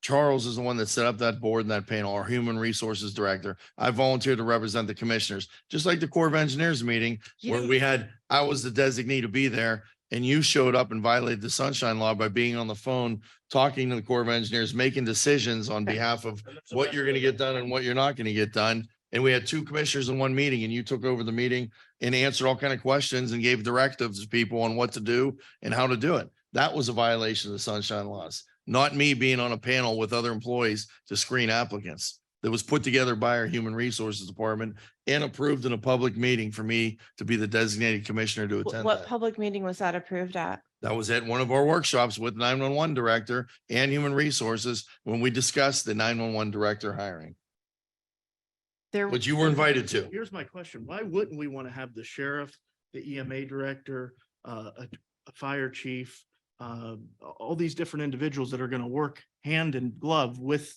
a 911 director to be a part of the screen? For one thing, there's a conflict when you have the interim director trying to screen their new boss. Okay, so that's going to create conflicts and problems, and that was I believe that's ill-advised. I'm talking about the Second- 911 director. Yes, exactly. The interim 911 director is on that panel and I believe should not be. We had the interim human resources director on the panel to hire his replacement. Okay, The- she's maintaining Who else from that employment here. department should we have on there? It makes no, The we board. we need to is- know what- the inner workings of the department. The So board, the interim 911 director is the person to have on that panel. the board of commissioners should be making making recommendations and reviewing the hiring for department heads that are fiduciary employees under the board themselves. We should be working together, coming back together and saying, you know, hey, I've seen 5 or 10 people who are like going into executive session, discussing them together, and then bringing them in for possibly interviews together. The way this is going on and the way the county has been conducting business is not okay. And in addition to that, yesterday at your at your illegal meeting, the workshop, you've redesigned, caused the job description to be redesigned, but not re-advertised it. You can't just re-advertise a job internally only in certain agencies like was proposed yesterday, as opposed to re-advertising it. If you have a new job description, you need to re-advertise it. Talk about coming together as a board and doing all this work together, but you're not even at the workshop. I'm not going to participate in an illegal meeting. I would like to clarify the record. The job description was not re-advised. The job description is the same job description as it was prior. The job posting was re-advertised to make sure that everything in the job description was collectively in the job posting that was not there before, for the record. I believe it said a bachelor's degree this time. The bachelor's degree last time as well, ma'am. No, I got a copy of it and it didn't say that. That would be incorrect. I know that I spoke with you, Mr. Jen. You saw the advertisement. Did it not say? Oh, he called me last night too and told me he had the wrong posting. Thank you, sir. It was, Thank you. it, Correct. Thank you. so that it needs to be re-advertised. So if you feel that you don't have adequate applicants, then then it looks like you're looking for people just in a certain pool instead of advertising. And there's a couple organizations that deal with first response. We did you- re-advertise that's that what yesterday. We did do that. We've- Come to we've the gone through our workshop and panel. find out. We I found really am out- trying to understand. We re-advertised yesterday again. You reposted, you said. Correct. a Re-advertised, ad- posting, same thing. They're not the same thing. It is. We found that we missed Can the agree to Police Chiefs disagree. Association, International Association of No, Firefighters. and hang some on, I got to different correct her. things. If you're going to be the new HR director, move on. posting is internal and advertising is external. We did both, Okay. ma'am. If you would have asked me that question, I would have answered with that response. So what I heard on your meeting yesterday was that you were seeking permission from the board, Mhm. and the majority of the board gave you approval to post, Okay, which should be advertised Right. within the certain EMA, certain No. organizations, rather than, we always follow county policy first and foremost. So county policy is that we post it in the proper manner that we did the first time again. Then on top of that, we're doing above and beyond that and sending it to additional entities, EMA, 911. So I just want to make sure that the story is very clear here and that the facts are given. there are 2 organizations that we were supposed to, when I put it on originally on the agenda to advertise in, and they were 2 911 first response organizations. Right. And I just wanted. Nina and APCO. That's it. Correct. You Yes, said- I've done my work. Okay, so it's going back out to them. And normally when something is re-advertised, it comes on our agenda. So it'll say truly. I mean, I know you've been here We in a asked about different that. place. I did heard- ask. I heard you ask, and you said as long as you have the permission from the Board of Commissioners, then you can do it. But to say that you have the majority of the board telling you to do something without putting on an agenda lacks a transparency, and it's what we've normally done. Whenever there's a job, Okay, I- normally done when it fits you, but not normally done when it's normally done. no, last year in December, when I put that agenda item on to advertise it, because that's what you do. The Board of Commissioners, if you could in the future, make sure that it comes over on our agenda so that the public sees that it's being advertised. That's what we Sure. normally do. I will say. Even though they told you not to, that's what we do. Here's what I can tell you about that. I did my research. So yes, I do agree. When a job is being advertised for the first time, absolutely, it should be publicly recognized. But we did already do that one time. We didn't change a cadence. We didn't have any dollar amount associated with it. It's just a reposting. Re-advertisement. yeah. Re-advertisement, sure. Well, we posted it internally and advertised externally, so we can call it both. But I do want to make sure that you understand that we did ask for permission in a public meeting yesterday with everybody here. He really did miss a good meeting. It was a really I- good one. I And heard it. and everything that you're asking of me was talked about in that meeting. We've worked. through I all of heard it, this. but that doesn't, correct the fact that it should be on our agenda because then the public will see that it's being re-advertised. There's nothing wrong with, that's what we have always Okay. done. And also it'll show the new dates, because if you're advertising, you'll say from a period of this date to this date, Understood. and that should be journalized. Can I ask for clarification then? Because this is my new role, so I would like to understand. If that's the case, how come we don't every time a job's advertised, we don't bring it here publicly to a meeting? Not the case. Thank you. For the, no, for the Let me just department say heads, it something. always, You asked yesterday if it could be re-advertised, and I said, was there a cost, a dollar amount Correct. associated with it? And you said, no, No. these organizations we can send this to. I said, send Correct. it out. If there was a dollar amount, I would put it on the agenda. If there isn't, let's proceed. So It's I need administrative consensus. from the decision. so board. advertising, if you're actually publicly advertising, there is a cost associated with it. And then we do have and I don't know, because you're new, if you're aware, there's an agreement with I can't remember which news station, but it comes with our Yes. chamber. So I just want to make sure that if you're going to re-advertise it, you specify the dates and that Correct. you put it out there and it's on our agenda, because that's what I'm accustomed to seeing, especially when it comes to department heads. And I want to see that consistency. Okay, so I would just ask for clarification. from the I'm board on totally that. fine with the way we did it. I am as Because well. I have, my hands are tied, but there was no cost associated with it. And to answer your Because you didn't questions, advertise it, or? we you are did- advertising it. We're utilizing partners in the county to help us advertise it. But are correctly. you doing it in accordance to our policy, which said, no, the policy says that whenever a job's advertised, it has to be through certain, Mhm. it's the. And There we you have sent go. it to all of them, the churches, the The ministerials. Tribune? Yes, the Tribune was included on it. That was all done But yesterday there is a afternoon. cost then, isn't there? No, The Tribune's doing it for free? I mean, we've been posting it with the Tribune. The Tribune was on the Been correspondence that advertising we it for sent out free? yesterday. Yeah, advertisements are different than like press releases, so, So we sent it to Okay. the Tribune yesterday. okay, I'd like a clipping of the advertisement. Sure, you were on Thank it. you. Yeah, I want to see a clipping. 841-1600. Ask for advertising department. Yeah, Thank want you. to see a clipping. And it should be on our agenda so that it's journalized. That's a great. Well, you're new, but this is proper. Get it, the only way to solve it is to get a prosecutor's opinion, so I'm willing to do that. We can all sit up here and play the legal advisor to the board, but at the end of the day, without a prosecutor's opinion, you can't say we should. I can't say we shouldn't. Let's get a prosecutor's opinion and get the exact answer. I agree. believe it's an You're being- administrative matter, especially if it's already been posted. What do you mean by administrative matter? It's an administrative decision. There are things that happen on a day-to-day occurrence that the commissioners have to deal with. Do you Okay, agree? so you're saying that administrative decisions can be made without sunshine? There Like are telling the I'm staff- telling you, there are certain administrative things that happen on a day-to-day. Like you telling somebody you want your parking spot fixed or whatever. And the maintenance director comes to me and says, can we fix that? I say, yes. That's an administrative matter. Okay, I Nothing will requested, get done. I We don't do that. I requested a prosecutor's opinion as to whether or not he's ever given past opinions on if administrative decisions are allowed to be exempt from the sunshine law, and there is no such opinion. So I don't know why you're under So, that okay, impression. So by that. Like same when you token- send people home for a snow day. Remember when you and Frank sent someone home, everyone, and said, hey, we can't. Pending legal matter, Commissioner, I advise you don't do that anymore. what No, I'm I saying can is, say what I if- want. If the clerk comes to the Board of Commissioners who make the decisions in the county and we all have different opinions, how Mhm. is anything going to get done? Mm. On a little administrative matter.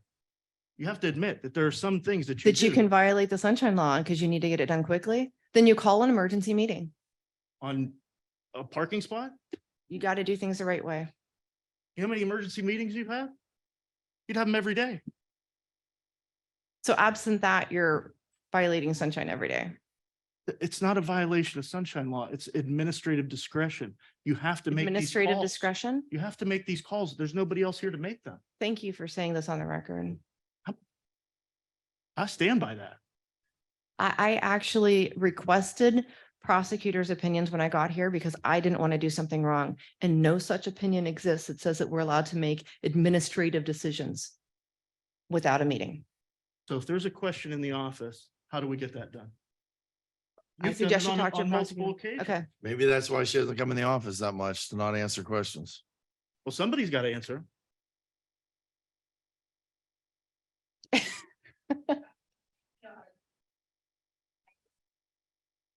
Right, exactly.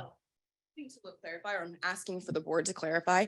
not one department head in this room can do their job properly if we don't have some administrative. Right. How are we supposed to call an emergency meetings every single day to make every single policy, procedure, discussion? I'm just looking for board clarification because we want to do the jobs to our best of the capability. And I feel like no one's speaking on behalf of the department heads, and I'm here now to do that, as well as every other county employee. So can somebody please elaborate as to who's allowed to make decisions, in what fashion, in what manner? What are we supposed to do? Meet every day to make administrative decisions? Impractical. Thank you. At some Oh, point, you have to wait a do the minute. business of the Are you people. looking for that? Was that the answer that you're looking for? Or are you looking for a response? Because I'm it looking sounded- for you guys to work together and let us know how you would like your department heads to proceed. Go forward. So how it's already been done is that someone like Gary Newbrow, a department head, will say, I was told by the majority of the board not to answer your question, or that I'm not allowed to come. I don't have to come to your meeting, or your predecessor, who's like your coworker, I guess at this time, Chuck Leitner, has said, I don't have to give you these things because the majority of the board told me that I don't have to. This is a daily occurrence in Trumbull County where the department heads are then going back to ask the commissioners, do I have to do this? Do I not have to do this?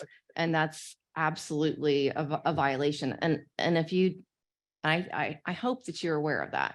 You're taking this a little bit, that, I understand what you're saying there. But if you came to that day you came to my office and asked me, can I use your computer? Can I have your computer? Trade seas, Can yeah. can we trade computers? Do we need to have a meeting about that? Or can I just give it to you? I mean, at some point, what does all this become hyper technical idiocy? Well, we already had a public meeting about that, and you said that you No, would. no, no, that was before the public meeting. You came in my office and you said, my computer's my- broken. Can I yes. get another No. computer? And I said, here, No, I use said my mine." computer's So broken. that's a violation of the Sunshine Law. My computer's broken, and you said, would you want to trade? And I brought it up at a public meeting so that we had the discussion publicly. But you already had it prior. It's a violation. It's, at what point are we not doing the business of the people with all this nonsense? We have to make decisions. We have to move the county forward. That's what people are looking for us to do, not squabble over hyper technical issues. We No. got, none of it puts a sewer pipe in the ground. None of it puts a water line in the ground. None of it attracts businesses. None of it retains businesses. Matter of fact, it goes against that. So we better stop doing that. We're going to do things the right way. Great. One way or another, we're going to do things the right way. And I expect that the new HR director will recognize that the majority of the board instructing her to do things or not to listen to one person or to go back and double check and verify is playing those games that lead to sunshine law violations. And you have now access to our prosecutor. So you can send the prosecutor a request for past opinions relative to administrative decisions by the board, if they're allowed to, that kind of thing. Because I assure you that none exist because it's not okay. What I received was a reference back to the sunshine law and say, hey, you guys have to look at this, another case law. So I mean, I don't want you to then be in a situation that the board's in. So. Okay, Like a moving threat. forward. Still have a motion what? on the floor. Oh, yeah, the motion on the Motion on floor. the floor from Commissioner Frenchco. Okay, yes. To Oh, yeah. preserve the, Okay. The motion's on the floor. Are you going to call the roll? I'm sorry. Let's What's the read- motion on the floor? I I'm was going to sorry. read it, so you Please, thank remember, you. it's been a while. Motion from the floor to preserve $7 million for the northern townships, small villages and southern townships. And to Mr. Malloy, you seconded it, so I'll call the roll at Ms. Frenchco, Yes. Mr. Malloy, No, Mr. Cantala Mesa. No, not without a meeting first. I don't even believe we have $7 million in requests from the town. That's debatable. not yet. From what I've seen, we have about 3.5 million. But there are more coming and I hope more Projects in do, those communities. I hope more Oh, do so you come mean in. projects in those communities, like 501c3s in in the communities? Or you mean projects for those communities? After the meeting, you can listen to how I called the. Sorry. Okay, anybody from the public? Yes, sir, Mr. Trustee. My name is Dan Suttles. I'm Chairman of the Brookfield Township Board of Trustees, and I want to thank the commissioners for the resolution to rename the bridge in Brookfield. And those were three individuals who were killed in the line of an action in Vietnam. And it's long overdue. It's more on our part because we dropped the ball a few times on it. So I appreciate you allowing us to move forward with that. And we're hoping to do that before Memorial Day or on Memorial Day. But if I can add one more thing, I went to your workshop yesterday and it mirrors on a much bigger scale to what we do once a month. It's called our department head meetings.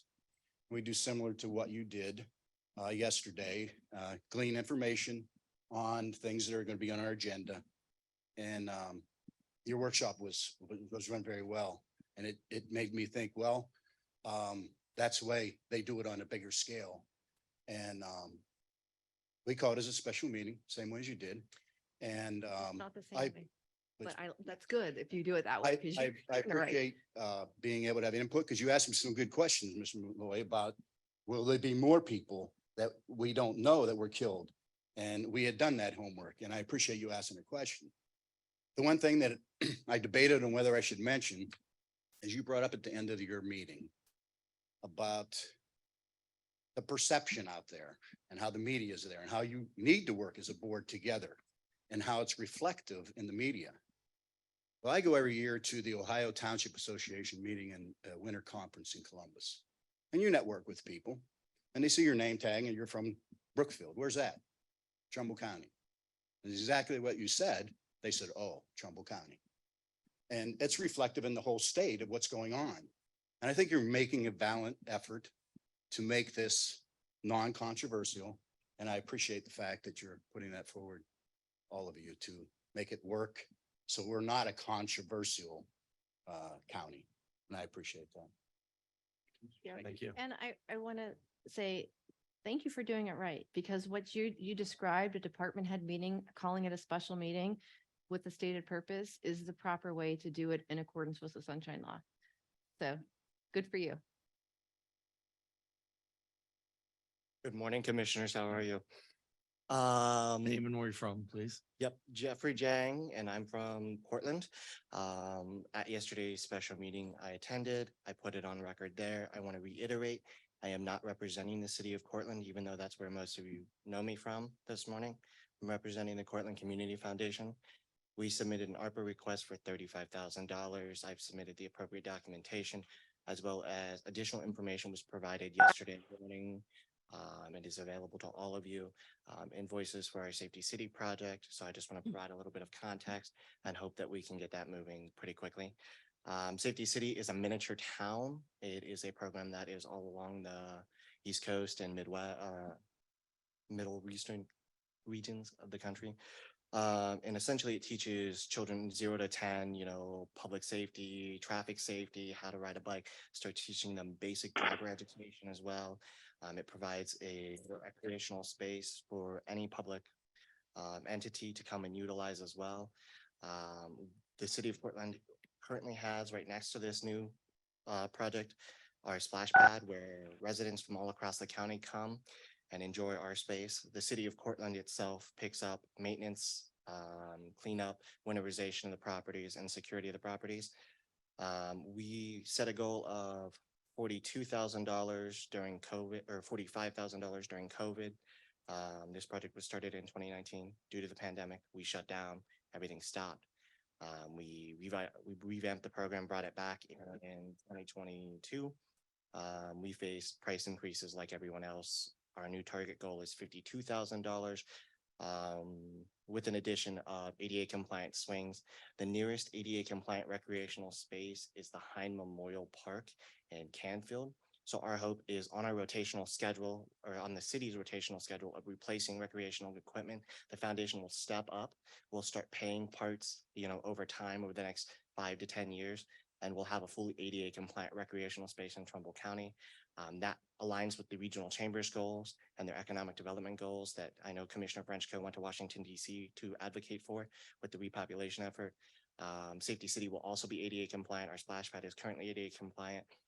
Right next to it is our general playground, which will be getting an ADA compliant swing and rubberized mats or walkway. Solent is the nearest town that has a safety city. They're calling their safety town, to my knowledge. And so, like I said, that's something that we look at. We look at the quality of life aspects in the economic development world to see where we can improve and better our communities. And this is just something in a program that we thought that would help that. I'd entertain any questions the board has or any additional information you guys require.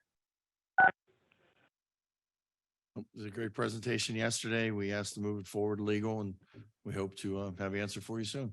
Awesome. I appreciate it, guys. Thank you. So this is being sent to legal. Yes. Okay, so see, I have I think it's a great project.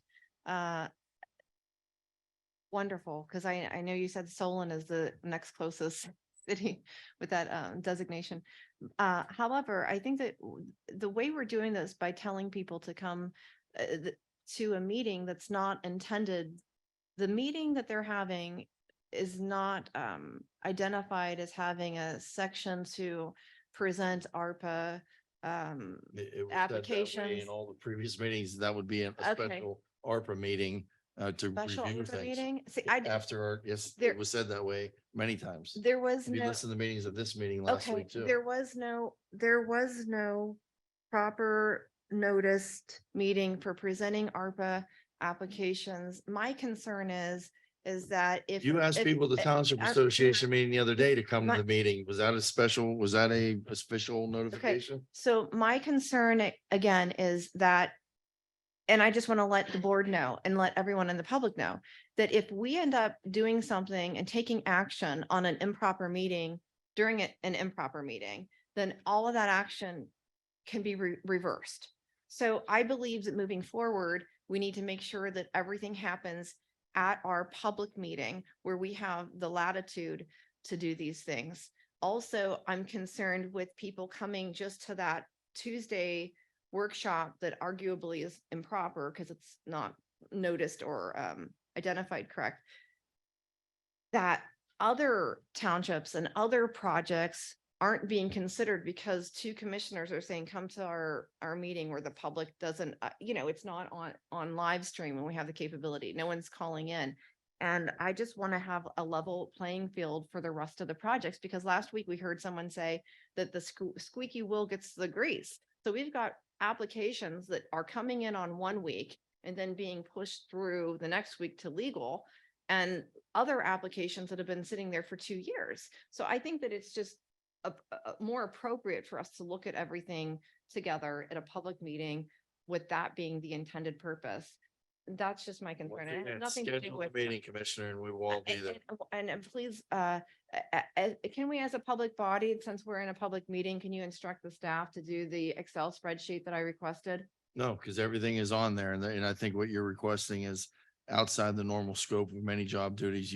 It's there, all the info Where, is no, there. it's not. I disagree. Will you please? I'll give you one more week to schedule a meeting, Commissioner, and then I'll schedule a Okay. meeting myself. Going to be here next week. I just want, I'll say that. Okay. And then also. Will you schedule a meeting within a week? I will schedule it for the following week, providing I have the Excel spreadsheet. Can we please tell the staff to do what I was asking for so that we could help the community? I cannot speak to your internal process, but I Mhm. know Mr. Misaki was out yesterday, so I'm assuming that I'm making the rare assumption that action didn't go. So I will make a formal request at a public meeting to the board that it goes to Mr. Misaki and goes to special counsel, if that makes it easier and more transparent. I want to do the process right. My board is fully behind doing the process right. So whatever the process is outlined, I'm not I'm not opposed to that. So if I can make that request and I can get that action at this public meeting, that it goes to special counsel for ARPA, so that way we can get this project moved along and closed out by the end of the year, I would really appreciate it. Yeah, I'd move that we move that forward Fine. too. Yes, nothing's changed. That's better. Thank you.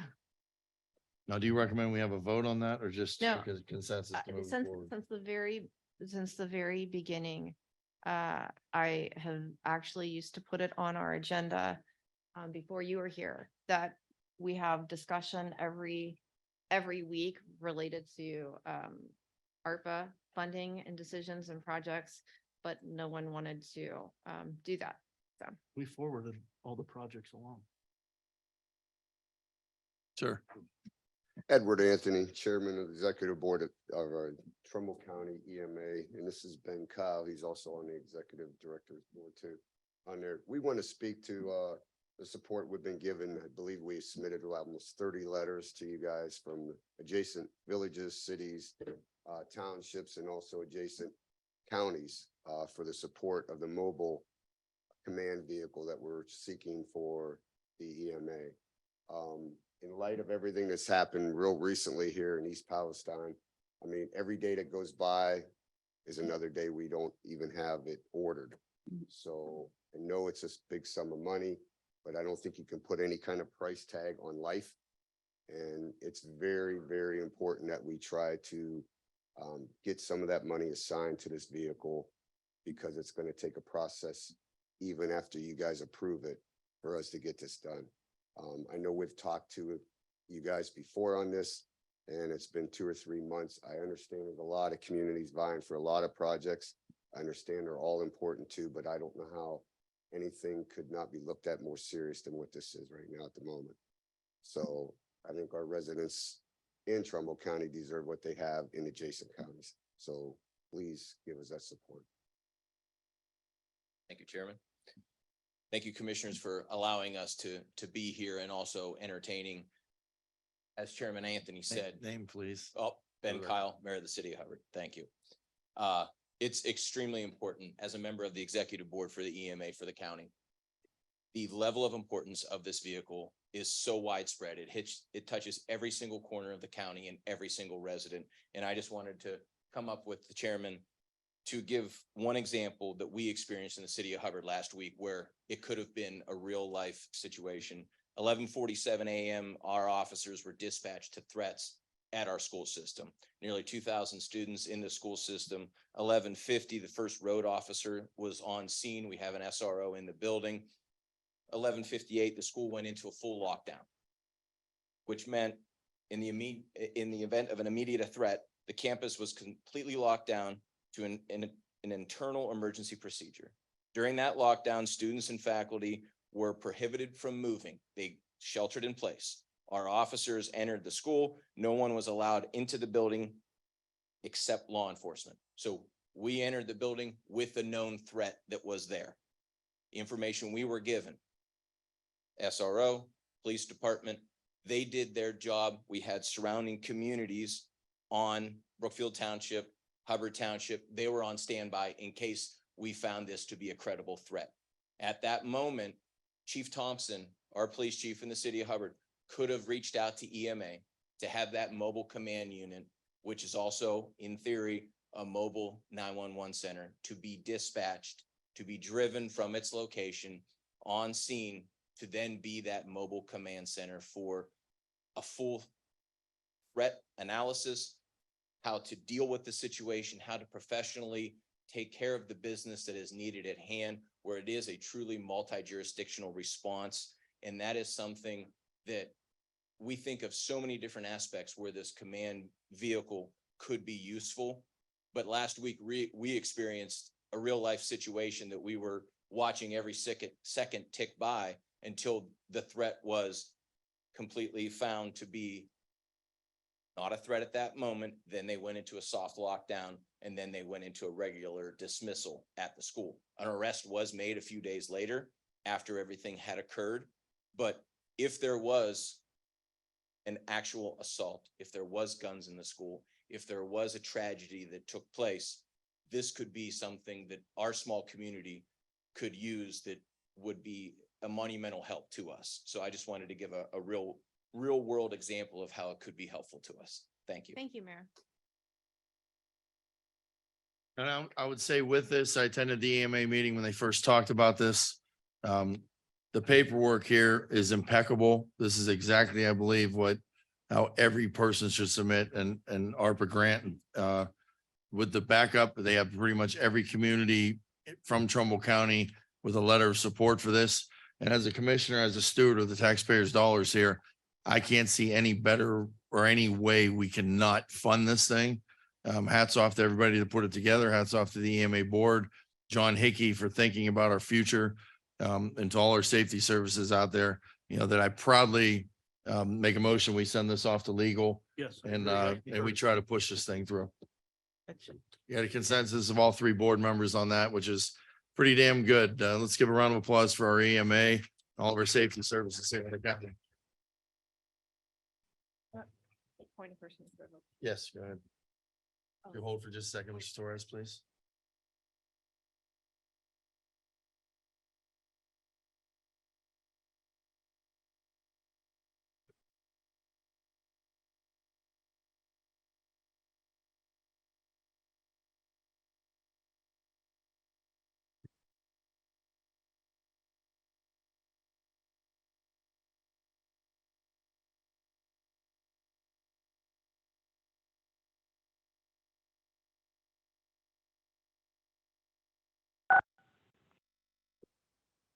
Hello? Not yet. We're on a break here for a second. Hold, please.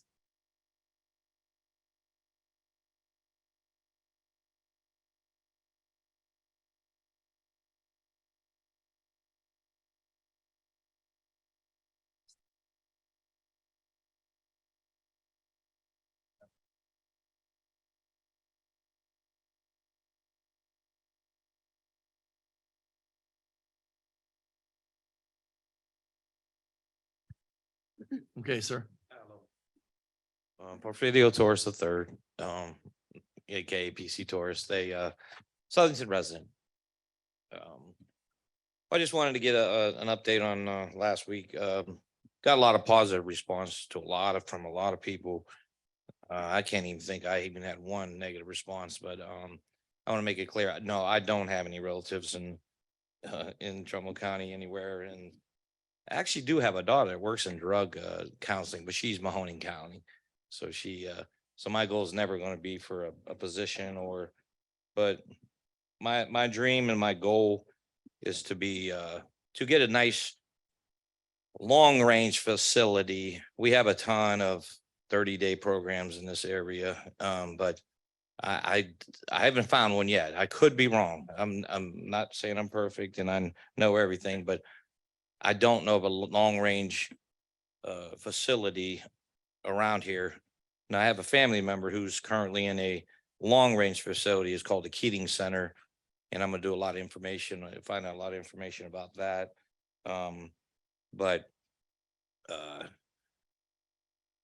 the thing that blew me away this week was I got about 20, I want to say at least 25 responses from people that already lost their loved one.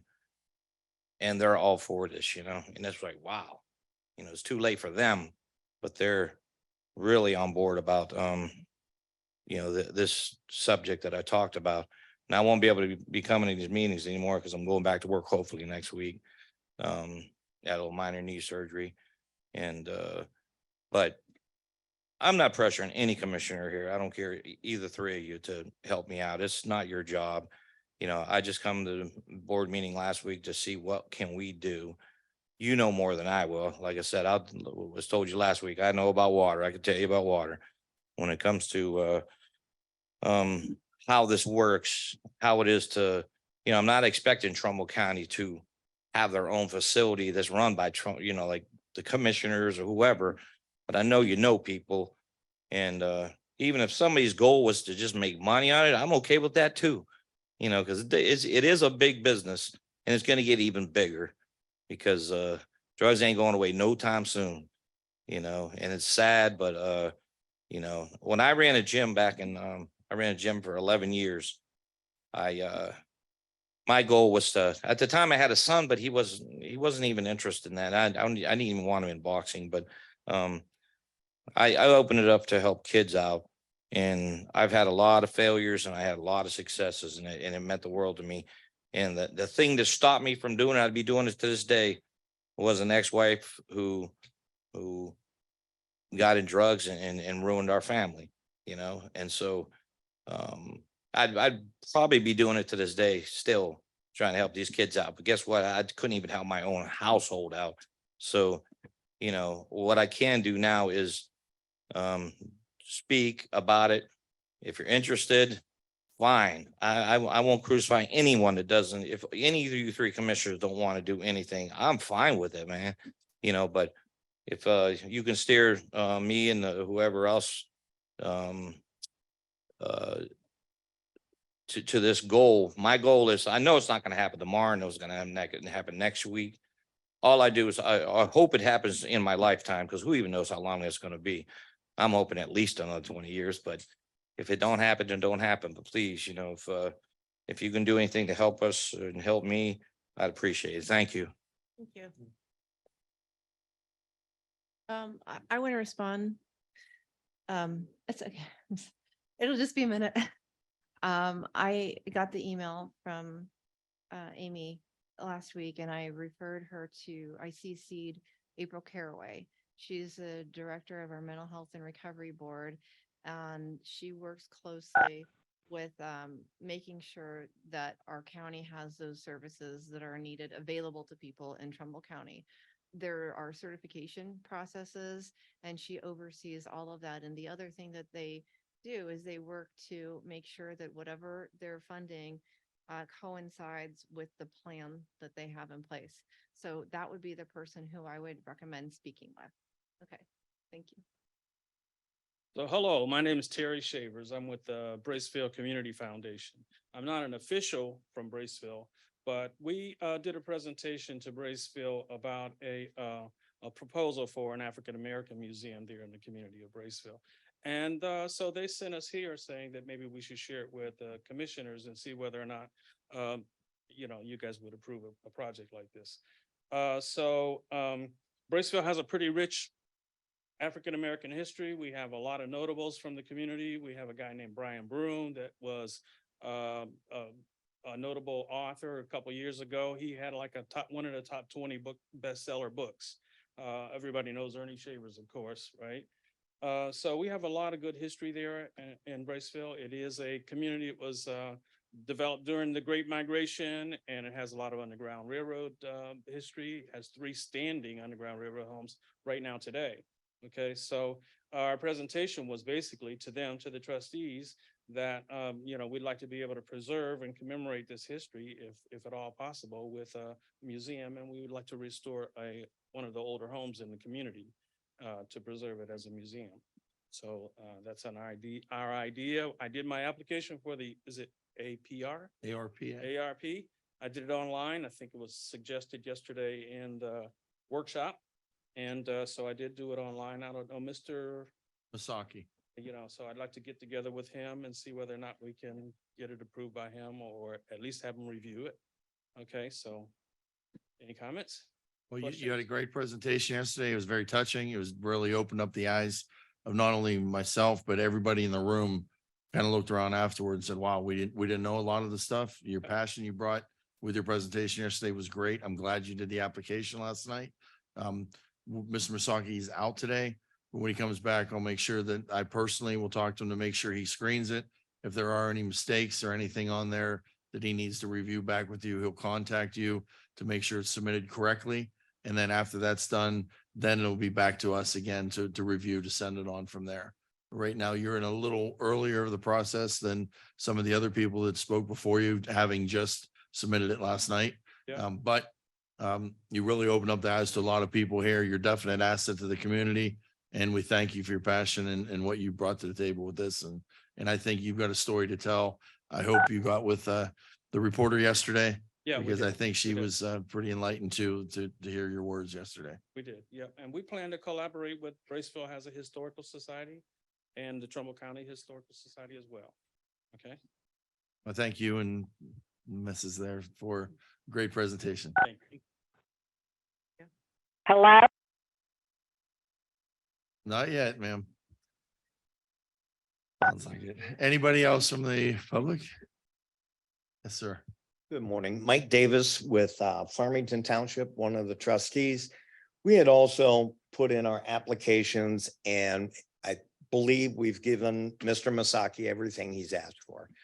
I know there's a process and I know there's a time frame, but we on the project that we're working on kind of need to know how much money we need to borrow because we're doing the project either way. But this would allow us to do multiple road projects instead of one.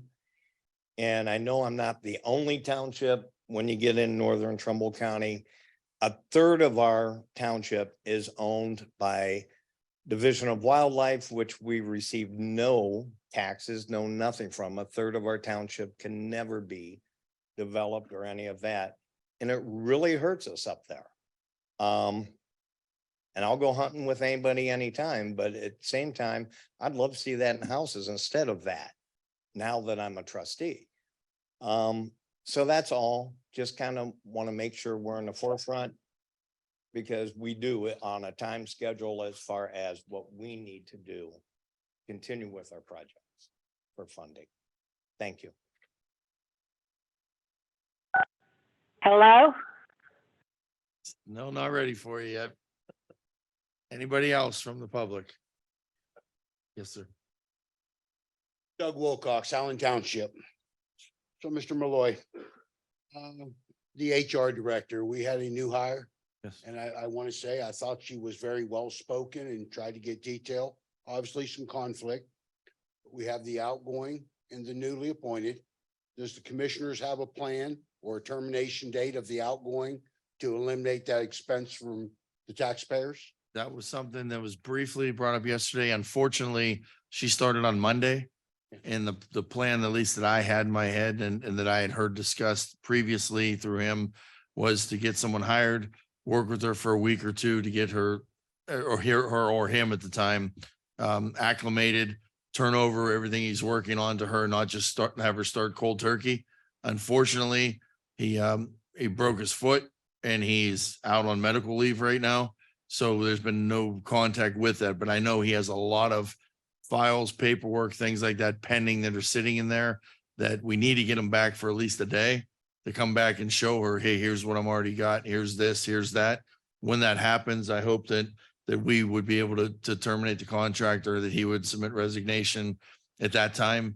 And I'd hope for him to be able to work with her for a week or two. That's not happening right now because of his situation. I understand he is having surgery this week. So this is something we are going to have to address as a board, but I think we need to discuss it. More so, I mean, we have to deal with this. Yeah, we gotta We figure out a absolutely have to deal solution. with this, and it's not as planned. But I don't, again, I don't think it would be fair to the taxpayers or anybody to just leave his work pending there for someone to have to pick up the pieces and move on without any instruction at all. Yeah, he had a plan. She needs to at least be given that ability of what that footprint of that plan looks like so that she Correct. can move forward. There has been 3 or Right. 4 months worth of work that is pending, that we can't just disregard those people either, that are waiting for answers from him that she does not even know about yet. Right. We just don't, in my opinion, you don't want to carry it out 3, 6 months, a year, right? Correct. We don't want to carry that cost. No, this is week to week right now. And I hope that she's shown that she's efficient enough that when she gets a day or two with him, I think that could be it, in my opinion.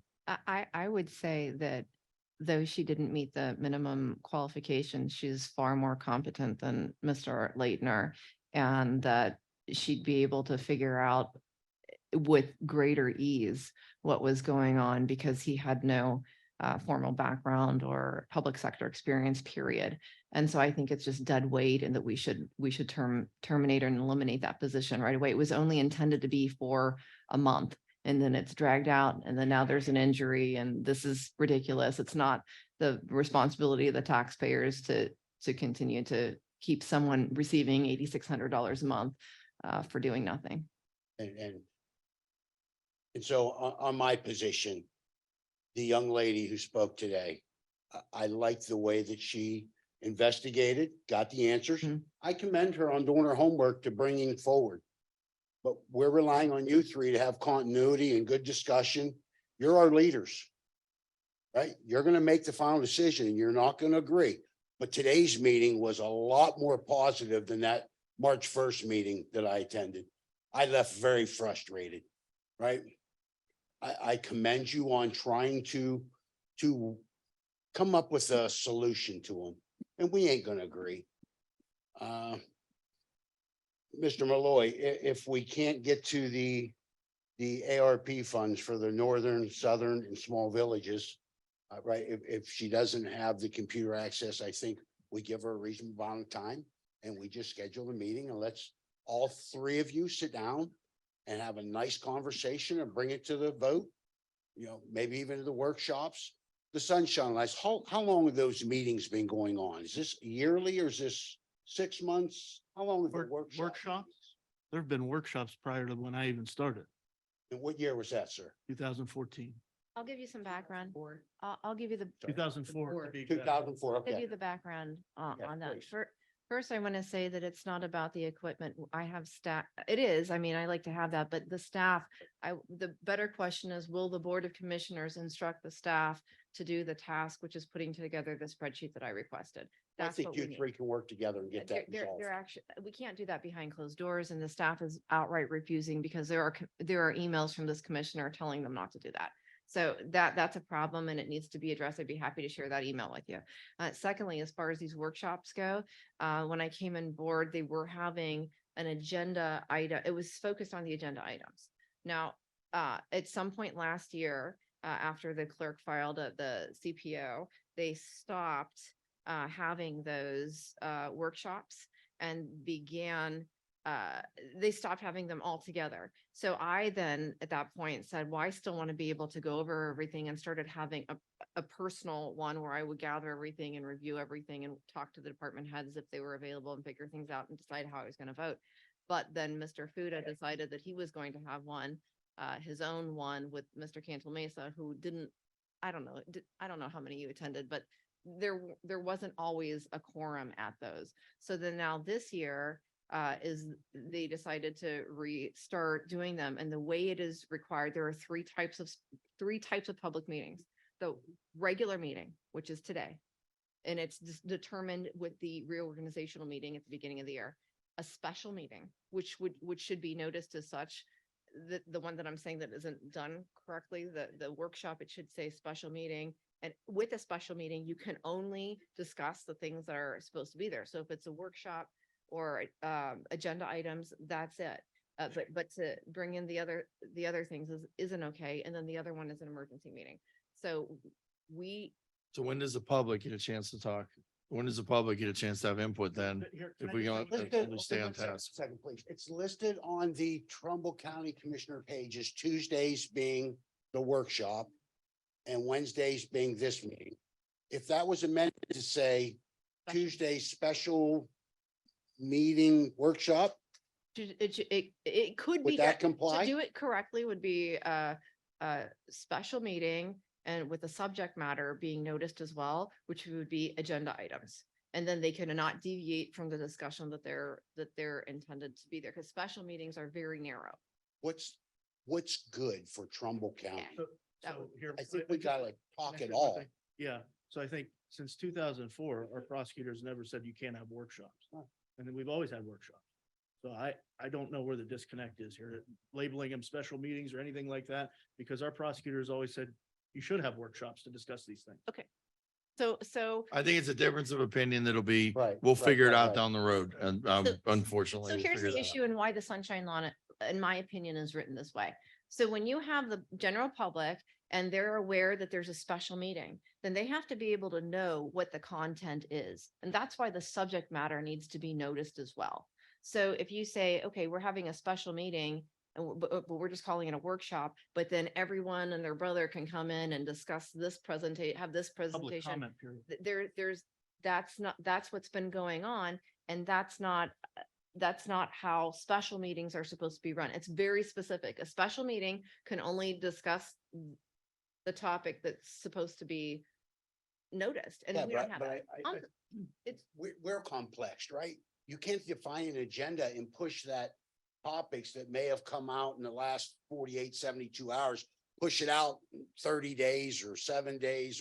We need to be able to discuss county business within a Openly. reasonable amount. Oh, honestly, limited to the openly, topic. honestly, thoroughly, Limited and to make the- good decisions. That's what we're I trying. want to be as open as possible. If someone has a beef, they want to bring it to the commissioners. Yeah. I want to provide an opportunity for somebody to say, hey, Well, you need to address this. I Hey, what think- about this? No I have a public. question for this, I'm whatever. encouraged by the behavior today. And I think there's still some work in progress, but I'm sure that you three can find a common goal. And if it's sit in a room and discuss it before you bring it out to the public, No, that's a violation. is it? Yes, Okay. that's why I'm trying to do everything the right Kind of way. means and the methods Yeah. to conduct our business in a professional manner, because I'm proud to be a resident of Trumbull County, right? Mhm. Allen Township, am I. Trumbull County, state of Ohio. That's my home and I'm proud of it. We all should be. And this leads on something that I want to bring up before we conclude the public session. This past weekend, there was an event in Trumbull County and there were some people from out of town that attended it and they brought up to me, they couldn't find a hotel room anywhere. They were on the phone, they were checking every hotel outlet they can get. They called the Avalon, they called the Fairfield, they called all the hotels on 46 corridor. They found one room available and this was at the Hampton at the mall. And they booked it and they paid $333 for the room at the Hampton Inn, which typically is a $96 to $129 room. We found, and I've discussed this also with our tourism bureau director. We have a mass shortage of rooms in the county. And it isn't so much we have a shortage all of a sudden, we have a mass influx of people that want to be here. And we found out the people that are taking these rooms up are Foxconn people that are coming in, Altium people coming in, TJX, people from other businesses that are here on an exploratory missions to see what Trumbull County has to offer. There are some, every now and then you get the wrestling tournament, you get a conference or something that's here, but our hotels are maxed out on capacity, which shows me that we're doing something right in this county that people want to be here. We're making progress in this county into the future. And when we had our joint meeting the other day, Morrow and I attended our meeting with the Chamber of Commerce and the Port Authority and the commissioners of Mahoning County. The five of us got together. We discussed issues that are pertinent to the Mahoning Valley itself, economic development, whether it be on this side of the line or that side of the line, in regards to the Port Authority projects that are coming and the Chamber of Commerce things. We have a massive demand for houses right now. We have a massive demand for jobs. We have other companies that are looking at this area that could bring in potentially 10, 20, 30,000 jobs in this area. We have no place to house these people. We got to make sure we have our stuff collectively together to roll out the red carpet for these people. We're going to miss a great opportunity. So it's mandatory that we work together. It's mandatory that the headlines read how great Trumbull County is and not the dysfunction going on with the Board of Commissioners.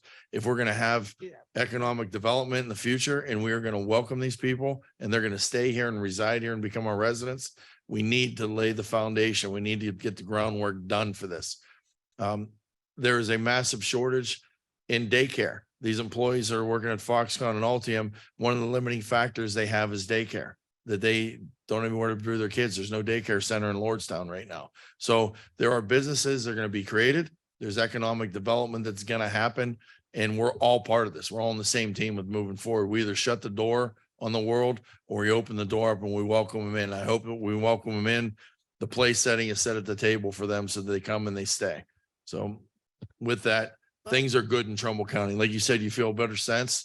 We have to have a better sense because like it or not, it's coming. The airport's going to grow. The businesses are going to grow in Lordstown. People want to be in Trumbull County, but they don't want dysfunctional government. That's the one limiting factor right now. So shame on us if we let this to continue. The limiting factor that's been ignored for years and has been identified by the chamber, by business people, by the mayor of Lordstown, is the fact that and site selectors is the fact that Trumbull County does not have public transportation.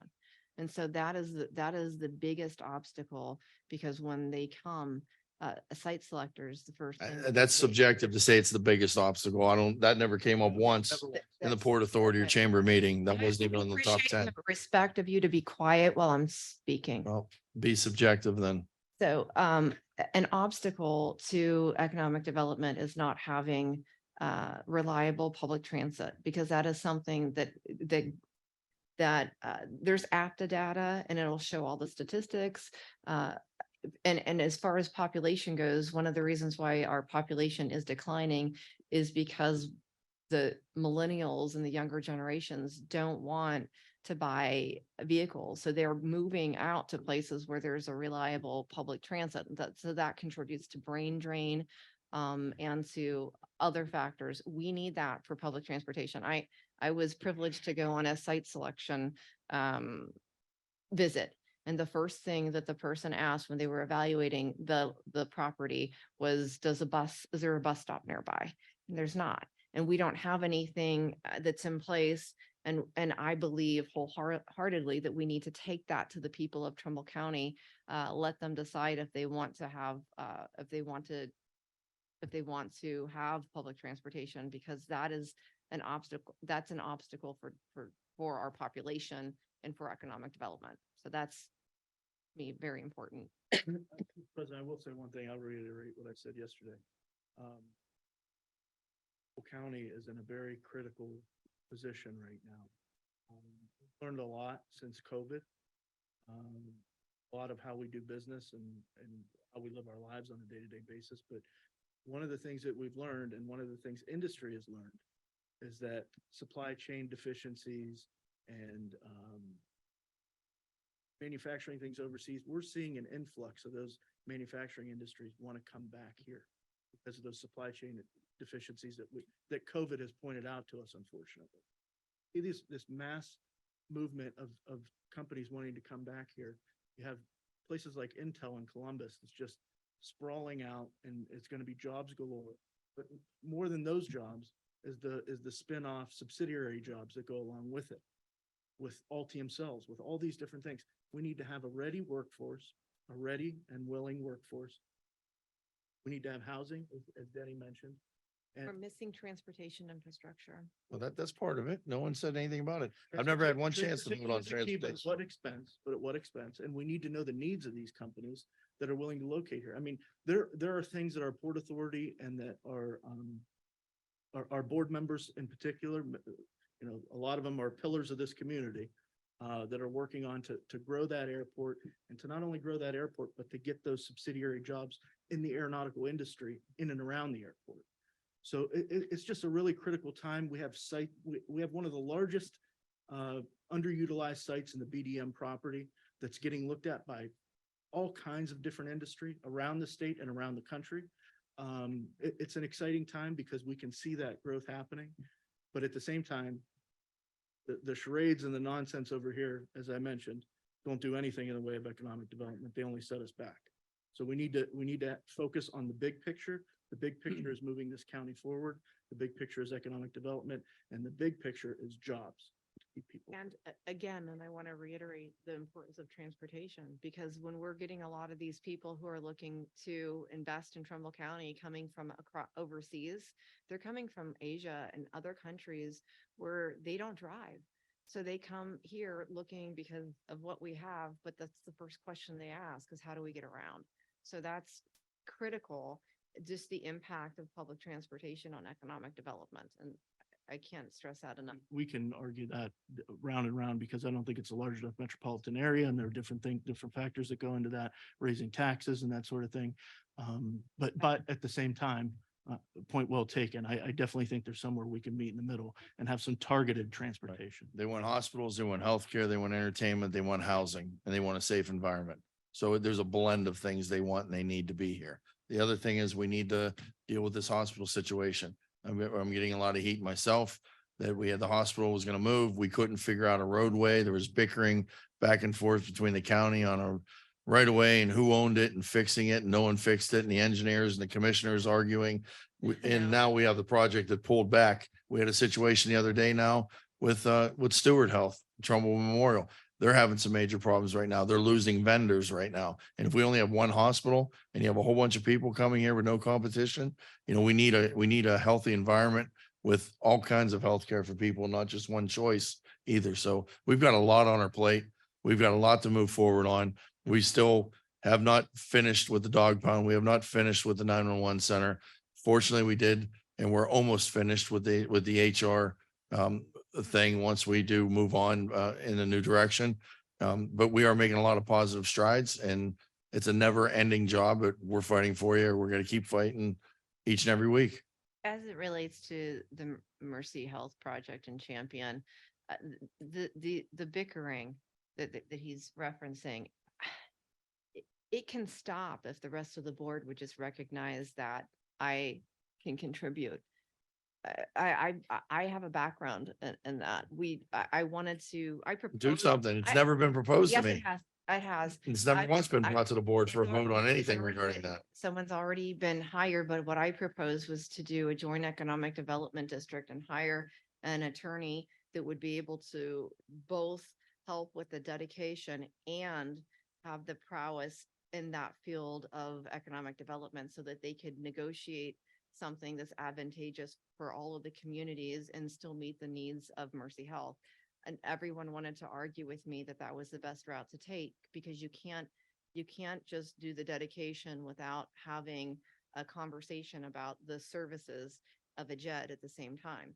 So it's difficult because I feel like in some of these matters, I would be able to solve them, but my hands are tied. So. I've never heard anything about Enter that into ever. JEDs, and for us to insert ourselves between a township and a city would be overstepping our boundaries. They're discussing that on their own. We can help sort of facilitate that, but, and for us to get involved in that would be counterproductive. Well, there would be a discussion and I relative let to you who would be speak. I let you maintaining the speak. road. So I think you're misleading the public. The road maintenance is also a matter where the county would be able to provide services. The road maintenance is already maintained by our county engineer, and we receive the gasoline tax for that road. Regardless of the fact we're getting off topic, none of those things are the reason why Mercy Health is not breaking ground yet. I've talked to the president, and she alluded to me that had nothing to do with Trumbull County, had nothing to do with the engineering, had nothing to do with any of that, has solely to do with inflationary costs right now for construction, for new construction. So nothing is stopping. It's being put on hold. But, we remain in talks with them, and our economic development agencies like the Chamber and the Port remain in talks with them. And they're still Remain in a, talks with them. I'm sorry. They're not a member, they're nonprofit. Are they? Our economic aware of that. development agencies are maintaining a relationship with them, yes. Should they not be?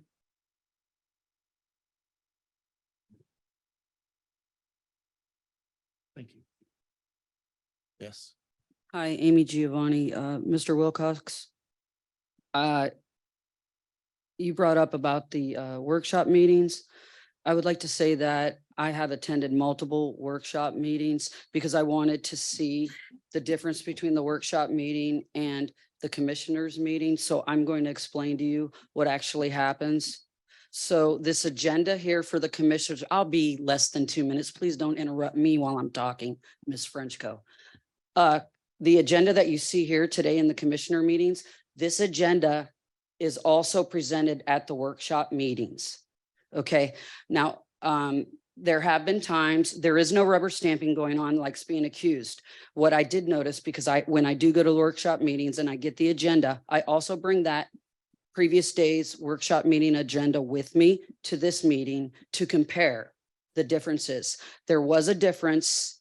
I believe it was 2 workshop meetings ago. And the reason why there was a difference is because Commissioner Cantala Mesa and Commissioner Malloy asked for more information from, I believe it was at this point, Gary Newbrow, who in these workshop meetings not only presents all his information, but he even presents a GIS map. So to show everyone, and everybody could stand around and see where the piping is going and how he connected it properly. Again, the only difference was, and I believe it was number 30 through 35, is they made some amendments because they needed more information.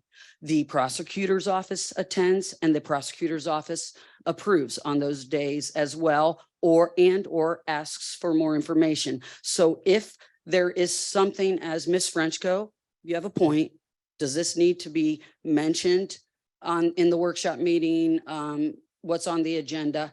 Obviously, that agenda for the workshop has been done, must be the night before. If solving this issue is a mere upload those agenda items on the commissioner's site where it says publicly that you're having the workshop special meeting, then maybe there's some kind of compromise here I can see. But the workshop meetings, I behoove or would ask anybody who really cares about their township, their cities and their county as a resident getting involved, please attend those workshop meetings because that is where you get all the details that Ms. Frenchco is saying she doesn't get. They are presented in those workshop meetings. Thank you. No, I'm going to respond to that. So some of the things that I was talking about, such as the request for quotes, none of those are presented. A lot of the things that I look for are different than what the other two commissioners look for, because when I vote, I want to make sure that I'm making sure things are correct. In fact, I think so far this year, there might have been about 15 agenda items that had to be rescinded, revoted on, updated, or changed as a result of my watchful eye and making sure things were done correctly. Unfortunately, when if they would take that sound advice at the beginning, there wouldn't have to be rescissions and revotings.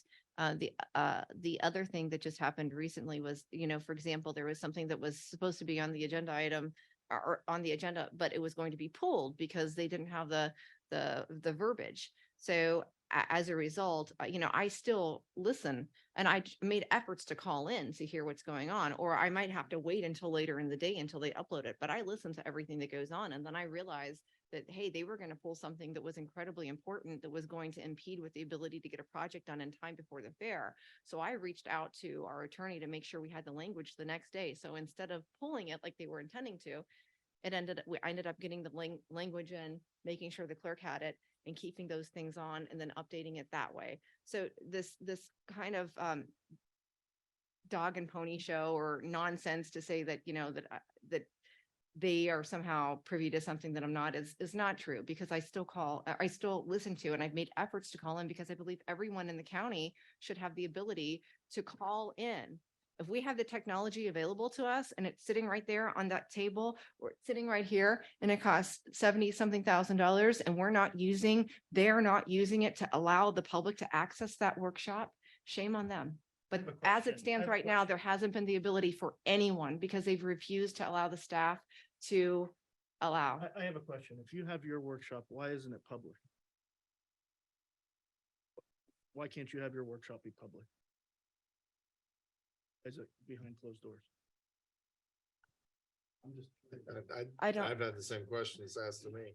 I can say, I will say that when I was doing it last year, up until these guys kind of bullied staff from coming to mine, I used to have a very productive workshop just by myself. And I wouldn't call it a workshop, like an agenda item meeting. And I would go over everything, make sure that I have everything that I needed. And it was so effective because I didn't have anyone like bullying me or allowing people to talk mean and insult me like has happened at our public meetings. And Maybe you should get a legislator to eliminate 2 county commissioner seats and just make every county have 1.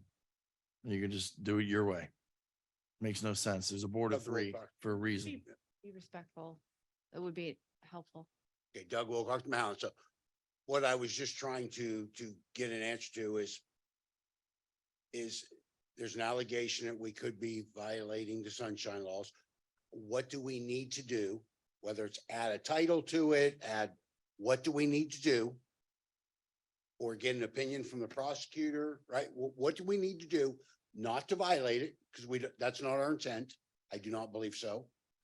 And if we get that ruling, then I think, and I would hope that Ms. Frenchco then would feel comfortable that that's an open meeting. It's not in violation of law. And our 3 commissioners then meet on Tuesday to resolve issues, to bring them to the floor on Wednesday. Do you have That's a the recommendation? intent. I've already just defined what the proper way to do those meetings. But you're not our attorney. Okay, that's fine. Get it rolling, so we get on the same And, page and, and we go and, forward. yeah. And even still making, this is what they do also is they close this wall off. See that petition right there? So on those days that they have those meetings, they wall that off. They don't allow any person from the public to call in. They don't have any video surveillance or anything on that side. And it's, and the only time that I walked into one of their meetings, I walked in and was met with someone just berating me as soon as I walked in. And I asked the president, I said, could you please, are you gonna allow this? And he smirked. Oh, and- you asked me, you took me in the hallway and said, you need to Completely order untrue. them to come and see me one at a time when your No, meeting's done. It's audio. And the reason the recording. wall was put up is you said you wanted this side of the room never and you said had that. the room reserved for that I day. never said that. Well, That's- you said you wanted We half the can't- room. So we can't separated the rewrite- room so you can have half and we can have Some of half. our efforts to rewrite history. It's all on the audio from every public meeting. I've never requested this side because I like to. sit That at wasn't a low public meeting. That table was and- you scolding me in and the sweat. hallway. So that meeting actually resulted, the one that I told you that I walked in and was berated, it resulted in a news story that showed the county commissioners discussing things that we were not allowed to discuss due to advice of counsel. And so on top of that, for personal, I think I've mentioned that before. Okay, yeah, Yes. yes. Yes. You won't get an answer because then there's no gotcha and she can't turn around and he can't make money. She can't make money off of the deal. Right. Yes, sir, again. Aren't all these issues procedural, or aren't they all policy? I mean, if there was procedure and policy, I mean, isn't that the solution? We've to it been all? holding workshops since 2004. I actually agree with you. So since I started, I requested several times on the agenda that we develop policies and procedures and a policy and procedure manual with a workflows chart and identifying who has to do what and how. The Board of Commissioners they let my motions die for a lack of the second, and they decided not to do that. And then ultimately they said that it would take like 2 years to do such a thing and that they would handle it on their own. So I agree with you because I have a very structured background and military experience, and not having proper policy and procedure kind of drives me nuts. That would put Yeah. everybody on the same page. Yes, I agree. I love that idea. I've presented it. We have a and, policies and procedures manual that's about that thick. n- You can no, look at it. no, anytime. we're talking. Yeah, Yeah. yeah, no, that's talks Okay, about let's like move on. discipline- We're- reasons for discipline and things like that. I'm talking about how to do things, a training manual, making sure that everyone is like, our clerk and others are noticing things properly. That's, I think, what you're talking about, and that's what I'm talking about that's absent. Thank you. Anyone else on the floor? Okay, we'll go reluctantly to the phone lines. Oh, come on. Go ahead. First person, go. ahead. Hello? Hello. Hello? Yes, please stay on topic and be polite. Name Yeah, and- I will. Darlene Fuda, here's what I want to know. You need at your meetings to put on the agenda, it's more than 2 minutes. Now, they just talk more than 2 minutes. Shirley McIntosh calls and talks a half an hour. Randy Smith and Steve Paplis call and talk as long as they want. And then Frenchco thinks we should only have 2 minutes. Not, okay? We have, That's just not right. we have a 2-minute rule and it's the discretion of the president. If Yeah, there's but it pertinent- doesn't apply to Frenchco, does it? I'm a board member, so that there are different rules. If there's different- reasoning beyond it, No. more time can be applied. No. McIntosh is not anything, okay? She went on for half an hour. Okay, let's move on. She gets on the computer and asks people to support her because she wants to stop the criminal stuff in Trumbull County. What? Is she saying you and Mara are criminals? Really? This is ridiculous. And I'll tell you what, no one, I'm talking no one, will ever reelect her. Even the Republicans cannot stand her, okay? It's a shame what she gets on there at the meetings and lies about you and Mara. It's a shame. I'm sorry. That's how I feel. She needs to be replaced. Thank you. Okay, thank you. She stayed with under 2 minutes. Next person.